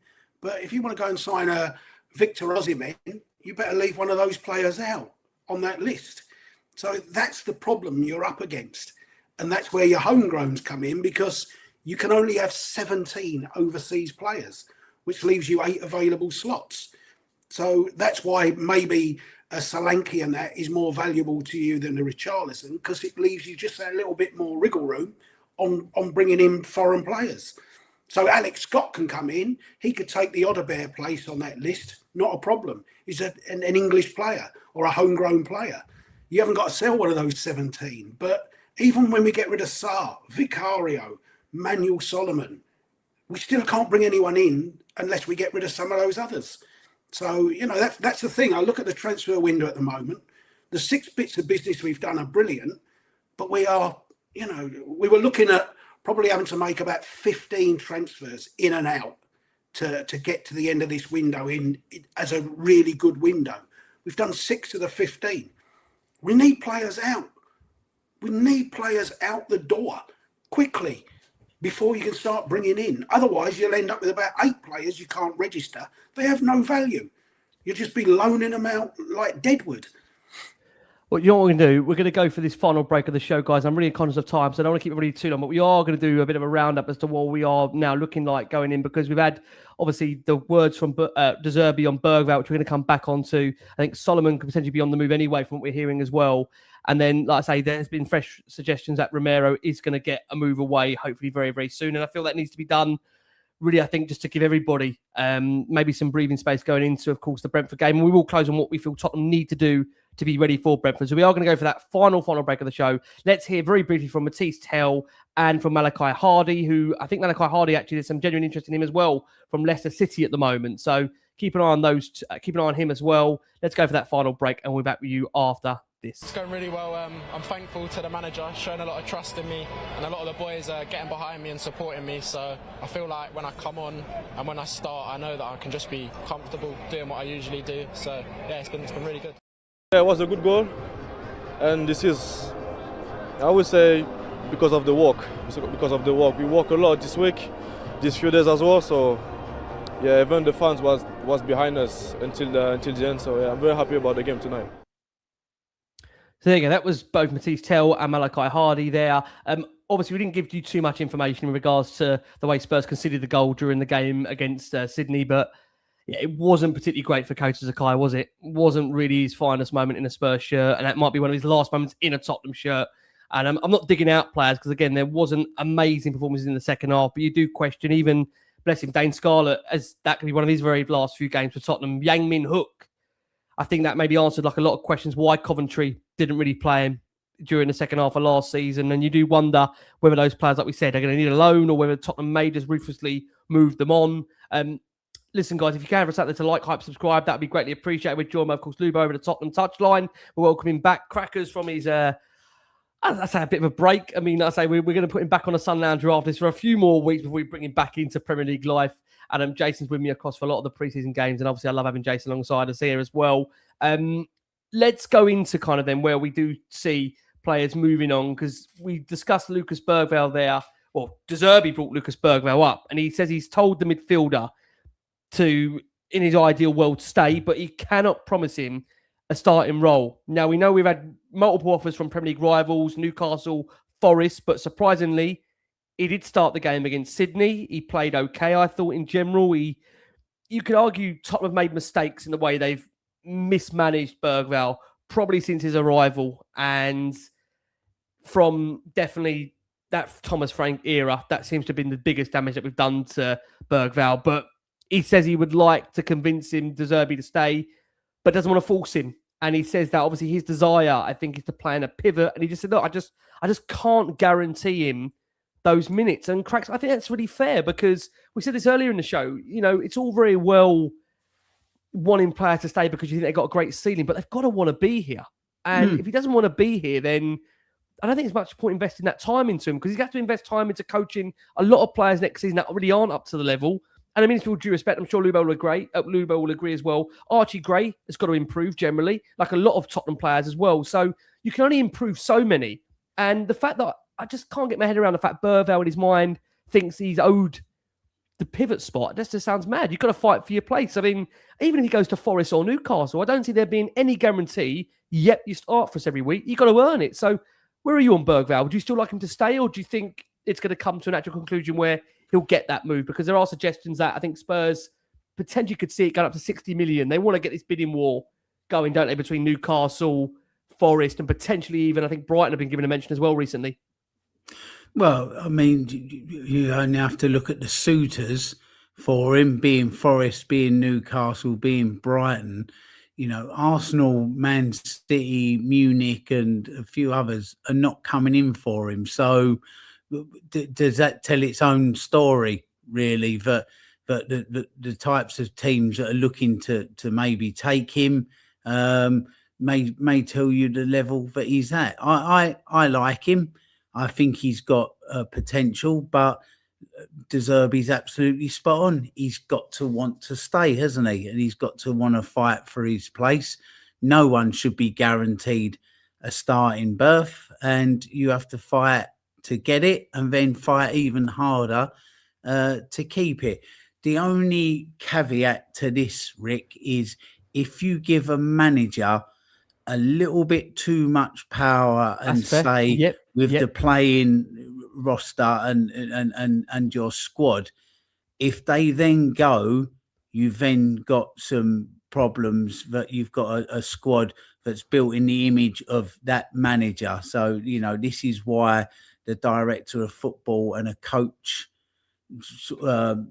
notion came into play, so that you can get a little bit of continuity if a coach does go. So we do need to be a little bit careful with that, but we've also got to be mindful that we finished 17th twice, 2 seasons running, nearly went down. So we kind of need to almost press the panic button, if you like, to bring in some proven quality right now to give this first 11 a lift. And if that comes at the expense of losing 1 or 2 youngsters that do go on and become the players that you think that they're going to be, then so be it. So we may have to kind of lose a little bit of a generation of youngsters to pull us clear of where we've been for the last 2 seasons, and then rebuild again with youngsters coming through and fighting for their place and getting dipped in, because it's been a mess, Rick. And sometimes, you might have to pull up a couple of rose bushes in the garden to be able to get it back to looking something, half decent. So, yeah, it's a tough one. 1 or 2 of those we may have to lose, and that might well be Bergvall in that, if he doesn't want to stay and fight. Yeah, it's interesting. I just want to pull up a question here from Ben Woolley, who is a regular viewer and says, "Hi Ben, I hope you're well." He says he wants to be here, but there's no chance of minutes. Why would he stay? Well, I just think, Ben, on that point, this is down to the player to have the willingness, the fight, the grit, to want to show he deserves to play. I don't think anyone gets a divine right to want to play football. Otherwise, why would you want to go and play for a top club? And it says everything about, all due respect, the teams that are in for Bergvall.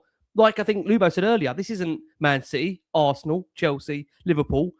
This is Brighton, Newcastle, Forest. And I just wonder, just coming on to that point, I mean, I'll go to Jason on that. Jason, coming on Bergvall for me, and also maybe coming on what you make of Romero. This concerns that I might be pulling out of a deal now for Romero, because apparently we're hearing suggestions that they've got John Stones and they may not have the funds for Romero, but maybe Atletico Madrid are rearing their head. Are you confident that Bergvall, Romero won't be here by the end of the window? Do you think we're going to lose them both, in your opinion? I definitely think Bergvall will end up moving on.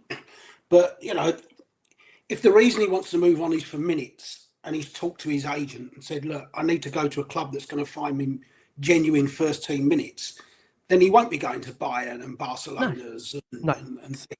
So, I've nothing against that, because I think it's quite good that he's prepared to take a slight step backwards as such, or just finding his level and say, look, I want to go and play regular game time and forget the bright lights of the Madrids and Barcelonas at the moment. I will go and play for Nottingham Forest and Villa. Don't forget, Villa are in the Champions League. Villa are a better side than Tottenham at the moment. Based on many people say he's upgrading to go from Tottenham to Villa. So, you can't be like Villa have won a trophy as well. So you can't be too fussy. But, I look at Nottingham Forest, and Elliot Anderson's got I think Elliot Anderson's a far better player than Lucas Bergvall was. And, like I say, I think if Forest are looking to replace Elliot Anderson with Bergvall, that's a big downgrade, because the one thing Elliot Anderson's got is a bit of intelligence and a bit of composure. But, I think he'll go, whether Romero goes or not. I'm sure we want him gone, Rick, but like you, I don't think that's an easy one to do. It's certainly not easy to get the money we think is a good value deal from it. Yeah, I just want to bring Lubo on that point. I'll just ask the question and get Lubo off mute. Lubo, your thoughts on Bergvall? Do you think he's definitely going to leave? And on Romero, like, I think there's been suggestions even as this show is going live that Atletico Madrid are going to maybe come in for him again. Diego Simeone is a big fan, but I can only see Atletico Madrid coming in for him if they sell Julian Alvarez. Otherwise, I have no idea they've got the money for this. I mean, some of these Spanish clubs, with all due respect to the people that we have overseas that watch this show, we love and appreciate you all out there. But these European clubs, they're absolutely broke. That's why you're hearing the suggestions with Inter Milan, for example, that it's an obligation with a £40 million thing on it, but it won't be until, obviously, a year's time Tottenham even get that money. So I do have a fear of Romero that the longer the window goes on, I can see this going right down to the deadline. I really, really do. I mean, you know, he's won a Copa America. He's won a World Cup. He won a Europa League with Tottenham. I know there's a concern about what he's going to do to our dressing room, keeping him there. But at the same time, you know, I have no idea what he's going to go for. And Bergvall, what do you think, Lubo, on both of them? Do you think they're both going to go between now and the end of the window? The answer to that is yes. What would I do personally? Bergvall, I'd like to loan him, bring him back when we've got European football, please God, next year. Don't see that happening. It's not like, you know, you got Lancashire, Devine, Tyrese, all these boys, Donnelly, that have gone out on loan and they've never really played for the first team. Bergvall's made 78 appearances in the last 2 seasons. So just to suddenly say, we'll send you out on loan, we'll bring you back in 12 months' time, we've got European football, you know, he's going to look at Spurs and say, ta-da. So yes, I think he'll go, which is a shame. I think he had a very good first season. I think he went back. I think his game regressed last year under Frank. It couldn't have been easy. You know, these kids have had 4 managers in 2 seasons, which is mental. You know, and normally good kids would be integrated into a team, you know, like Foden was at Man City. So for me, Bergvall, I think, will go. Romero, I would sell. They want their money back, which is 42 million, which is 15 million euros. He is worth 50 million euros. I know he has his bozo moments. I know as a captain, for me, he let the club down last season. But on his game, he's superb. And for me, it's like, what are we doing here if he's not worth 50 million euros? You know, it's so for me. But I think he's brought De Zerbi starting afresh. He's brought Van Hecker in. Don't see where Romero plays, to be honest. So for me, yes, take the money. Sometimes top players get sold to move the club on. The same way that Liverpool sold, his name slipped my mind, he went for 105 million to Barcelona. Coutinho, thanks. And they bought Van Dijk and Alisson with the 105, and they added another 35 on top. And look where that got him. And I think this is one of those moments when we need to sell him, get the money in. We've already got our replacement, and use that money on a striker, because that's where we desperately need to strengthen. Rick, I want to come on. Go. Rick, why do you think Atletico have got to sell Alvarez to get Romero? Why do I think that? Well, I think they need the money. Surely, don't they? Why do they need the money? We want Romero out. Romero wants out. Why can't they turn up and say, here's 20 million? Because 20 million on a loan with an obligation. What are you going to do about it? You want him out, not you personally. Tottenham want him out. He wants out. It's not a problem for Atletico. They don't need to sell Alvarez. 20 million though, Jace. 20 million. Yes, but Rick, we want him out the club. So what's the point of holding out for 40, 50 million for a player? Number one, you can't register. Number two, he's the captain. What are you going to do to him for a year? Take the captaincy off him, tell him don't turn up for training. How does that keep his value? It's up to us to find a way to get rid of him. We're the ones that want him out. It's not Jason's problem to come. Jason's spot on, Rick. Let me. I just want to see if I can get Lubo to come back in, because we've got an echo on Lubo. So we'll let Lubo make his point, and then we'll get a crackers. Then we have got to close on the forwards. Go on, Lubo. Let me bring you in. Just give the echo. In principle, Jason, what you're saying is right, but we're not a charity, but, at the same time. So that's exactly 20 million for Romero is a joke. Look at what players are going for today. You can't say 20 million Romero, go, ta-da. I mean, we're not Oxfam, for Christ's sake, No, I agree, but what did we get for Ndombele when we wanted him gone? We had to pay him off. We had to pay players off to get rid of them. Yeah, but we're not sure that Romero. The guy's won a World Cup. He's on a Copa America. He's just come off the back of, I think, a very decent World Cup as well. I know, but we don't want to keep him, do we? No, we don't want to keep him. We're not trying to keep him and give him a new contract. We're trying to get rid of him. 20 million. So hold out by all means, Rick, for 50 million, and you'll be stuck with him all season. And what are you going to do? You're right. I'm not saying that. It's not our market to dictate his price, is it? And we need him gone. Yeah. I'm not sitting here saying and suggesting hold out 50 million, but I do think, Cracks, listen, you've interviewed some of the best players that have played for this club. Although we want him probably all gone. I mean, I just can't forgive him for that last week of the season. We could have got relegated and he pissed off. And I know, Jason, it's been backed up when you were right what you said about it being approved that he could go and all that, all that at the time. But are we really going to, do you think, Cracks, in your mind, we're going to have to just accept the cut-free price for Romero? Is Jason right? Would it be 20 million just to get shot? Can you see it going that way?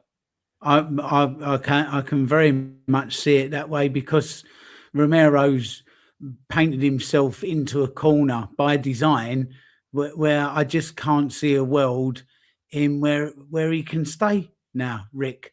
I think because of him personally and some of the antics of what he's done, he's clearly all for his nation. That's a trait of Argentinians. He's come out, and at the time we was all quite happy that he said the things that he said about the club. But when you sort of reel back from that and cool down a bit, not his place to be calling out medical teams and the owners and what he's done. Even going, that last game of the season, even if he was given permission, which just seems bonkers, to be honest, you just don't go. You just don't go. He's not very good at taking the temperature of the fans and the club. Then you add into that as well what happened with the with the Argentinians and the bed sheet as well. That's going to feed in. But it is, the rights and wrongs of that is not the debate here. He done it, and that's gonna be picked at next season with a lot of those players. That's just the nature of football fans. So he's burnt a lot of bridges, but that then means that now we want rid, and clubs looking to take him know that. So they will just hold off. It's not a secret that he is where he is and the personality that he is and the things that he's done, and we want rid and he wants out. So by holding back as a buying club, you will get him on deadline day for maybe a loan with an obligation to buy it or something, and a small amount. Same with Ndembele, and the same with Basuma, and the same with one or two others. Sometimes you just have to take an haircut on a player. This is the same as where Arsenal was with Aubameyang, wasn't it? And they just had to, and Ozil, they just had to take haircuts on them because they were no good around the club. And buying clubs know this. They're not going to come in and go, well, he's worth 50 million, so let's be nice to Spurs and give him the money. They're just going to hold off until we're just giving him away. I agree. I mean, that's a different analogy. That's a new one, a haircut. I mean, I know you mean about the price. You have to take a massive loss on him. That's a new one. I just want to give Lubo and Jason the right to reply on this because I know Jason might want to come back on what he said. Not that he's going to change his mind on what he said about Romero, but I think he might want to add something to it. Before I do, I want to bring Lubo back in. I know Lubo was keen to come back in. Lubo, coming for us on this very quickly because we just got to close on the forwards as well. Lubo, what do you want to say on Romero? We got you, I think. You kill two birds with one stone. Go to phone up Barcelona because they're interested in Romero and say, fine, you take Romero, we'll take Ferran Torres. Thank you very much. There's one of your forwards. Done. I'd love that. I could just see the phone going down right now, though, as soon as you mentioned that. But listen, it's worse suggestions out there. Jace, do you want to add anything on to what you said there at the start there with Romero? Are you just saying you just feel worst case scenario that might just be in the situation we're in? Like Crack said there, we're going into deadline day. that might just be the best offer you're going to get, 20 million. Not that you want to get 20 million for him, because he's worth a lot more than 20 million, but that could be the situation we're put in.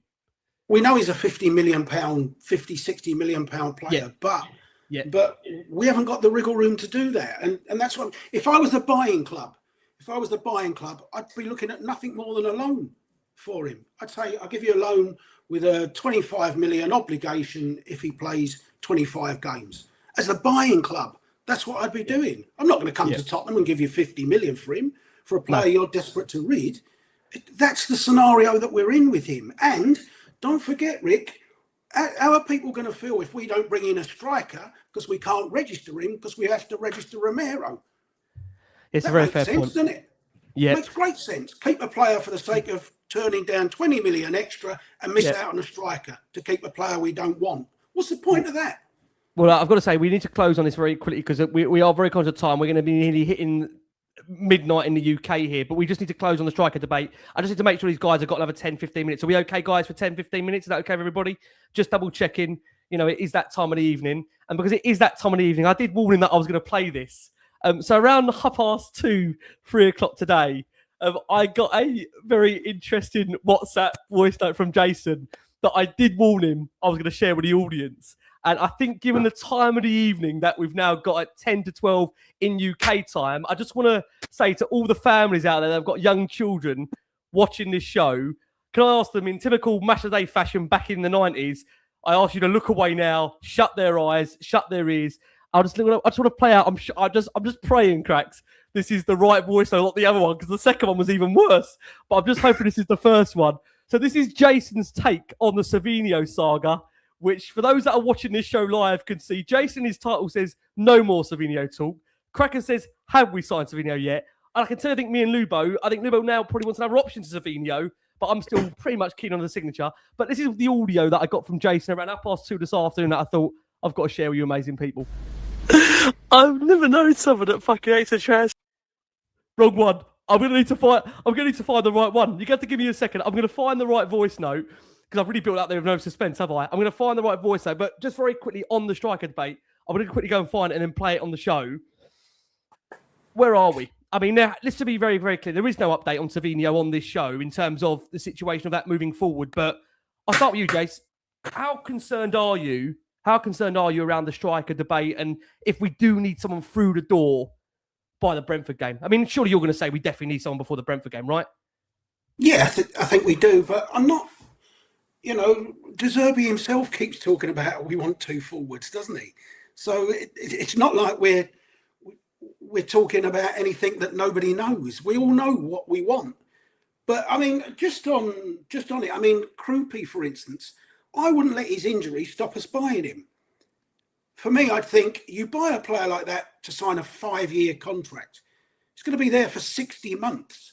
You're losing him for 3.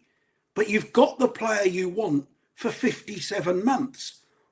I'd sooner keep that than go out and think, right, we're not going to get Kroupi. We'll go and spend 60 million on a player that we don't really want, who we're then stuck with for 36 months.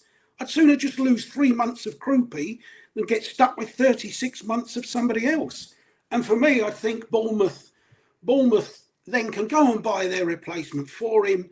They're not, they've got the money to go and do it. If we did it tonight, I'd be even more strong to go and do it. And people will say, but he won't pass a medical. But as we said to Crackers, most of the medicals these days are for things like ligaments and cartilage and Achilles tendons. Broken bones doesn't fail you a football medical. It doesn't. Players get broken legs and things and come back. It's the damage to ligaments and things that's the problem. So for me, there's even more reason to go and get Kroupi tonight and think, right, the first month of the season is missing. Is between now and kickoff anyway. So it'll be like 2 months out. We've got the player we want through the door for the next 57 months of his career. I'd sooner do that than go and waste money on somebody we don't want. Okay, well, whilst Jason's been talking there, I have found the voice note, but I've got to build up in a bit more suspense now. So we're going to come on to the Savinho WhatsApp in just actually 2 seconds. Lubo, just your take on Kroupi, because like we said, that confirmation now is out there that he's going to be out for a minimum of 3 to 4 months with this injury.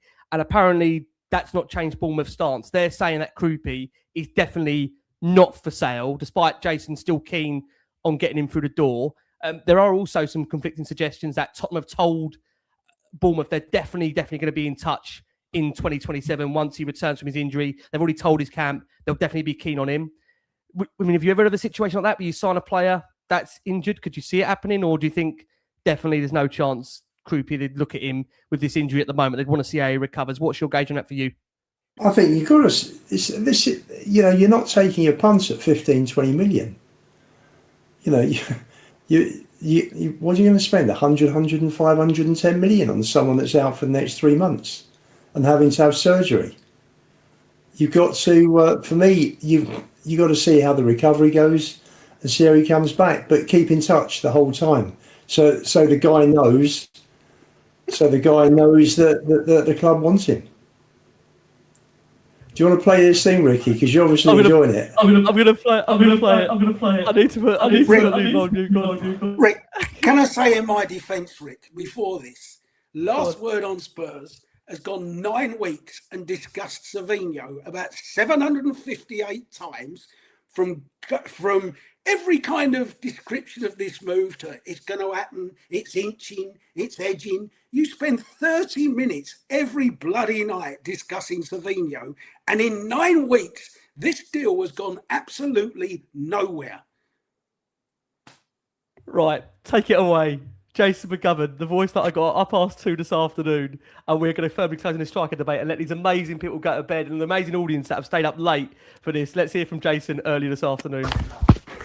Go back to the Amazon documentary with Spurs. Ericsson sitting in Levy's office, I want to go. Danny Rose telling Levy, I want to go. Just saying you want to go is not putting in a transfer request. There's not one single Manchester City verified site that says he's put in a transfer request. We've done a Chinese whisper and said the player said he wants to go, so he's put in a transfer request. He fucking hasn't! The deal's gone fucking nowhere. Savinho wants Spurs. Spurs want Savinho. No fee agreed. 9 weeks ago, that was the scenario. It still is. I'm sorry, guys. That just killed me this afternoon. 2:30. That's what I get on a voice note. I've been doing this show with Jason for nearly over 12 years, right, on different platforms, and everyone knows I love him so much, but that just absolutely finished me off. I mean, I sent you, didn't I? I sent you an article. Listen, 62 days ago. The second one was even worse. The second one I got was unbroadcastable. It really was. If that's even a word, it was unbroadcastable. But in case you're wondering why Jason does do more transfer shows, that's why. Now you know why I hate the transfer windows. It's 9 weeks of absolute bollocks that's been spouted about Savinho, of a deal that's gone nowhere. Nowhere. I don't believe it. It's like 1 foot in the grave, isn't it?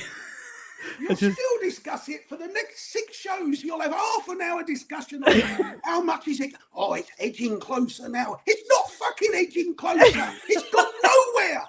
He's gone. It's when he goes. He's gone. All right. We're going to close. Striker targets in Germany. Sorry, and people ask me, can I play the second voice? Now, honestly, guys out there and girls, this is meant to be a family show. If I played that second one, I think we would be closed for good. We really, really would be. But honestly, I'm glad many enjoyed it. The second one's about Mr. Romano, isn't it? Yeah, I can't play that. I mean, I can't, not just for Romano's sake, but the sake of the language in that second clip. It is unbroadcastable. It really, really is. I've come up with a different phrase for Romano. Instead of here we go, it's no, we're fucked. That's what I'd say about Romano's transfer deals. Well, you know what? I'm going to go to Lubo and we're going to close on crackers because I know you're sick of the debate about the forwards. Lubo, come over to you, mate. How confident are you that we're going to get a forward through the door between now and the Brentford game? And I say another. I've got an echo going on. I've got Jason fucking abusing me about the transfer window. Crackers, welcome back, mate. Just we survived, by the way. We did stay up. Welcome back to the show. Gakpo is being now. I can't take Jason's face. He was looking at me like this about transfers. This is why I can't do it with him. Gakpo Lubo being linked now as an option. You're hearing now that forward-wise, it's such a dearth of a market at the moment.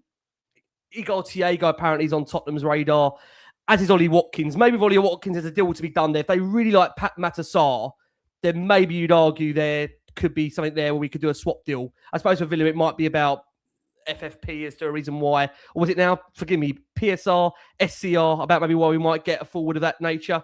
What do you think, Lubo, for you? Are you confident we'll get a forward over the line between now and the Brentford game?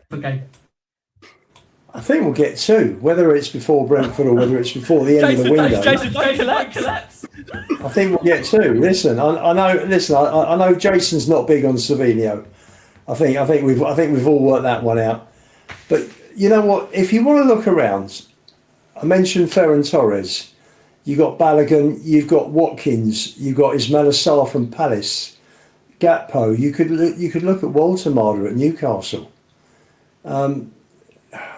Rashford. There's players out there. Just go and sort it out. Go and do it. There are players out there. You know, and if they're not, you can't go and spend 90 million on a player that's just going under the knife to have surgery. I'm sorry, that's madness. It's, you know, keep in touch with him. Let him know that, you know, we still want him. You know, he's still our number one choice. But you know, football moves on very quickly. And we can't be hanging around several months for Kroupi for a possible January buy. Got to go out and make sure, big clubs go out and make sure that they have top players in. And that's what we've got to do. No messing about. Get it done. Get them in before Brentford. And the whole dynamic of the team changes from being a team that I would expect to finish 10th. You're looking at 5th, 6th, 7th in European football next season. So, Lou, I'll let you answer this question. What's the mood going to be like for you? Listen, can I just say, I don't think this is going to be the case. I don't think we're going to go into Brentford with Richarlison and Solanke being the options. I agree with you. I do think we are going to get a forward over the line. And this might kill Jason off completely. I do think, because of the amount of noise around Savinho now, if they don't get it done for a third window running, it looks absolutely awful. And Jason's right. The lack of movement on it is insane. But they've got to get someone through the door. And I mean, it's all due respect to Solanke, but we've got to have at least a forward fit. You know, it's just, I mean, you think in your mind, if they weren't to get a forward in, would that almost in a way be disheartening to what we've done this winter? Because I have to say, I said to Jason actually on the voice note back, we've actually done some great business this summer. You know, I've been critical of the ball in the past. Like I think a lot of us have been on there. Cracks, you as well, if you don't mind me saying that. But they've done some really, really good business this summer. But if they don't bring a forward in before the Brentford game, and maybe you start saying, oh, why are you saying the Brentford game? Well, we just need a couple of forwards in, or a forward. I just wonder what the mood will be, Lubo. Will it just be that kind of feeling that really is anything massively changing? If we knew it's an area that we needed to strengthen and we don't do it, you think we still will, you reckon in your mind we will bring a forward in or two? I do genuinely. I think, look, in 6 weeks, we've brought 6 in, we've got rid of 6. But the thing is that if you don't put goals in the team, then the strengthening of the defence and the strengthening of the midfield will mean that we'll concede far fewer goals, we'll lose far fewer games. But we're not going to win the amount of games that we need to challenge for Europe. So it will take the edge off what up to now has been an excellent transfer window. I think that's very fair. I want to say again, Lubo, thank you so much, mate. Really appreciate you being on. Sorry we've gone so far, but I knew this panel would be so much fun. It's the first time we've assembled them together. We will make it happen again in the future and probably start about 4 o'clock UK time, just so we do make sure we wrap up at a reasonable time. Cracks, we're going to close with you. Literally fold us. I think for those out there that are asking for it, had I played that second voice note, we would never have made it to the last one on Spurs' 10th anniversary, which is nearly under a year away. We've been 10 years working with him. Jason, can you imagine that? Get less of a death sentence in some countries. 10 years is probably the prison sentence you'd be looking at if you was to play that second voice note from Jason, to be honest. Look, this striker situation's simple to solve, Rick, okay? You go and tell Brentford we're going to give them 90 million. Bournemouth, 90 million for Kroupi, okay? So we then go and find out who they're scouting to replace him for about 5 bob. We hijack that deal and buy them instead because they never get it wrong down now. We've saved ourselves probably £80 million, okay? We'll pay off Romero. He can go. We can pay for Jason and Romano to go out on a date together. we could sort out Lubo's echo with that money. We can send you to the same hairdresser as Madison had today and get you looking just the same as him as well, Rick. And we Who's can that all for? go Is that off for into Jason or the- Lubo? Who's that for? Or for me? What was that for? That last minute? for yourself? Oh, for me. Yeah, Cheers, appreciate exactly. Build a second racetrack around the roof of the stadium, and then we can all go off into the sunset, happy as Larry, with goals Brilliant. in the side for a £5. Done. Love that. Well, can I just say, this has been my favourite show I think I've done in probably years. You know, I think we've all needed a show like this, even though it's mad. It's just come off the back of probably our most disappointing result in pre-season. Probably the fact, like, Billy was gutted about the fact we've lost out on Kroupi, the man that everyone wanted Tottenham to sign. That's probably now off the table. Although Jason would ironically sign him, someone that bloody hates the transfer window in general, but would want to sign Kroupi. The fact he's only got one leg at the moment until he does get back recovered. But it's going to be, like I say, a twist and turn of a ride, definitely between now and the remainder of the window. And business does need to be done by Tottenham. It really does. But I want to say a massive thank you. Jace, thank you so much. And for those that are asking, I did tell Jason I was going to play that voice note out. So Jason had every right to say to me, Rick, don't do it.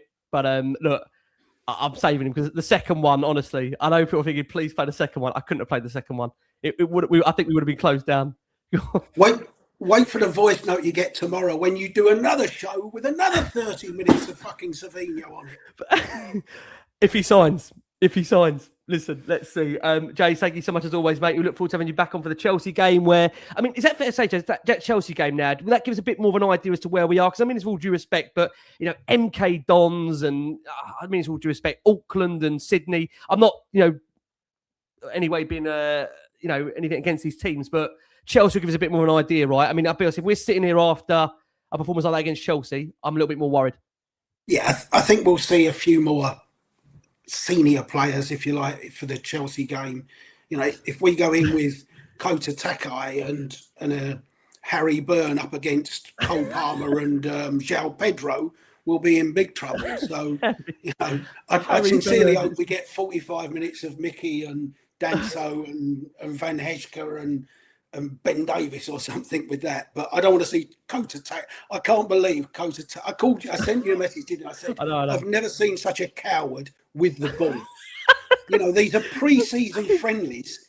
These are pre-season friendlies where defeat doesn't matter, and he cannot play a pass to anyone unless they're in about 15 yards of space. His first look is sideways. Just please drop him off on the way home. There you go. That's a good one. We know the families watch this. Takai lives on. He does. We'll have to see what happens to Takai. Him and Yang, especially where they go out on loan, and Scarlett. And yeah, it's going to be a very interesting end to the window. I mean, what did you say, Jace? We've only done half the work, haven't we, in terms of the outgoings, like you said? Got to have at least 6 or 7 more out the door. Well, I think we've signed 6. He looks like he wants 2 or 3 more, which is 9. And if you were bringing in 9, you've got to get rid of about 6 or 7 from the first team, from that first team squad. So therefore, we've done 40% of the business that we had to do. Yeah, it's going to be absolutely crazy in terms of what will happen between now and then in the window. Jason will probably be with you for the last day of the window when it does shut, because that's when Jason does normally come on to the transfer shows to close it rather than during it. But that's why it was a more of a... Did I stick to my word? It was more of a Sydney preview. It was Sydney post-match, wasn't it? I've not let you down in terms of what the shows are. They are what they are. Jason, thank you. I just want to say, Lubo, thank you again, mate. And just everybody, Tottenham Touchline. Lubo, where can they find it? Where can they see you when you're not on here and I'm driving you mad? Well, yeah, Tottenham Touchline. We're pretty much every Wednesday now. Normally 8 till 9 or 8 till 9:30. It's like 4 blokes, 4 guys and a guest having a chat down the pub, and it's good fun. And and people watch it and they enjoy it. It's fun. It's a show fans can relate to. So there you go. Love it, mate. You're not discussing Savinho on here, Lubo, are you? Not too long. This we're on earlier this evening. It wasn't on for Savinho, not for too long. More about Romero and 1 or 2 others, but not Savinho. Diamond. Lubo Star, thank you so much. We'll see Lubo, of course, across the summer and more. I think he's due a bit of a break at the moment, but knowing me, I'll probably call him up in a few hours' time and saying to him, next week, it's all going to kick off. We'll get you back. You're a star. Cracks, welcome back. I've got to put you back down now because I know, like I say, during this period, it is a bit crazy with relation to the window, but we are going to see you a little bit. Of course, I'm going to be off to Cyprus, as everybody knows, on August. People keep asking me where I'm going. I'm going August the 18th until the 4th of September. So I am there for about 2.5, 3 weeks. Jason's celebrating because it means I won't be on as much with it. I think I'm not on any shows that Jason is on. So Jason will be happy with that. It means Jason's avoiding all the transfer shows. But Cracks, you'll be with us. Mate, thank you so much as always. Can you believe Cracks went in our nearly 9th year of this? It's ridiculous, isn't it? Oh man, it's good. I don't know if it's good to be back or terrible to be back, Rick. Well, after that show tonight, I might not speak to you again after this. I can't believe it. 2 weeks I've been off the booze, Rick. No, not a drop for 2 weeks. And after tonight's show, I'm eyeing a bottle of red in the corner. I think you've driven me back to the booze again, but no, it's good fun, Rick, and it's good to be back, and all good. The beauty of doing this live, Cracks, do you not agree? You know, as soon as we play that Jason's voice note, and it's going to be nothing to people that watch this back on the playback, but for the live chat that we see during the show, the amount of comments that pour in of laughter as soon as Jason started to unravel on that voice note, it's been one of my favourite points so far of the summer, right? It's been mental. Oh man, I tell you what, Rick, if you could charge for entry into the WhatsApp group, we'd have the money to go out and buy 5 strikers. Don't worry about that.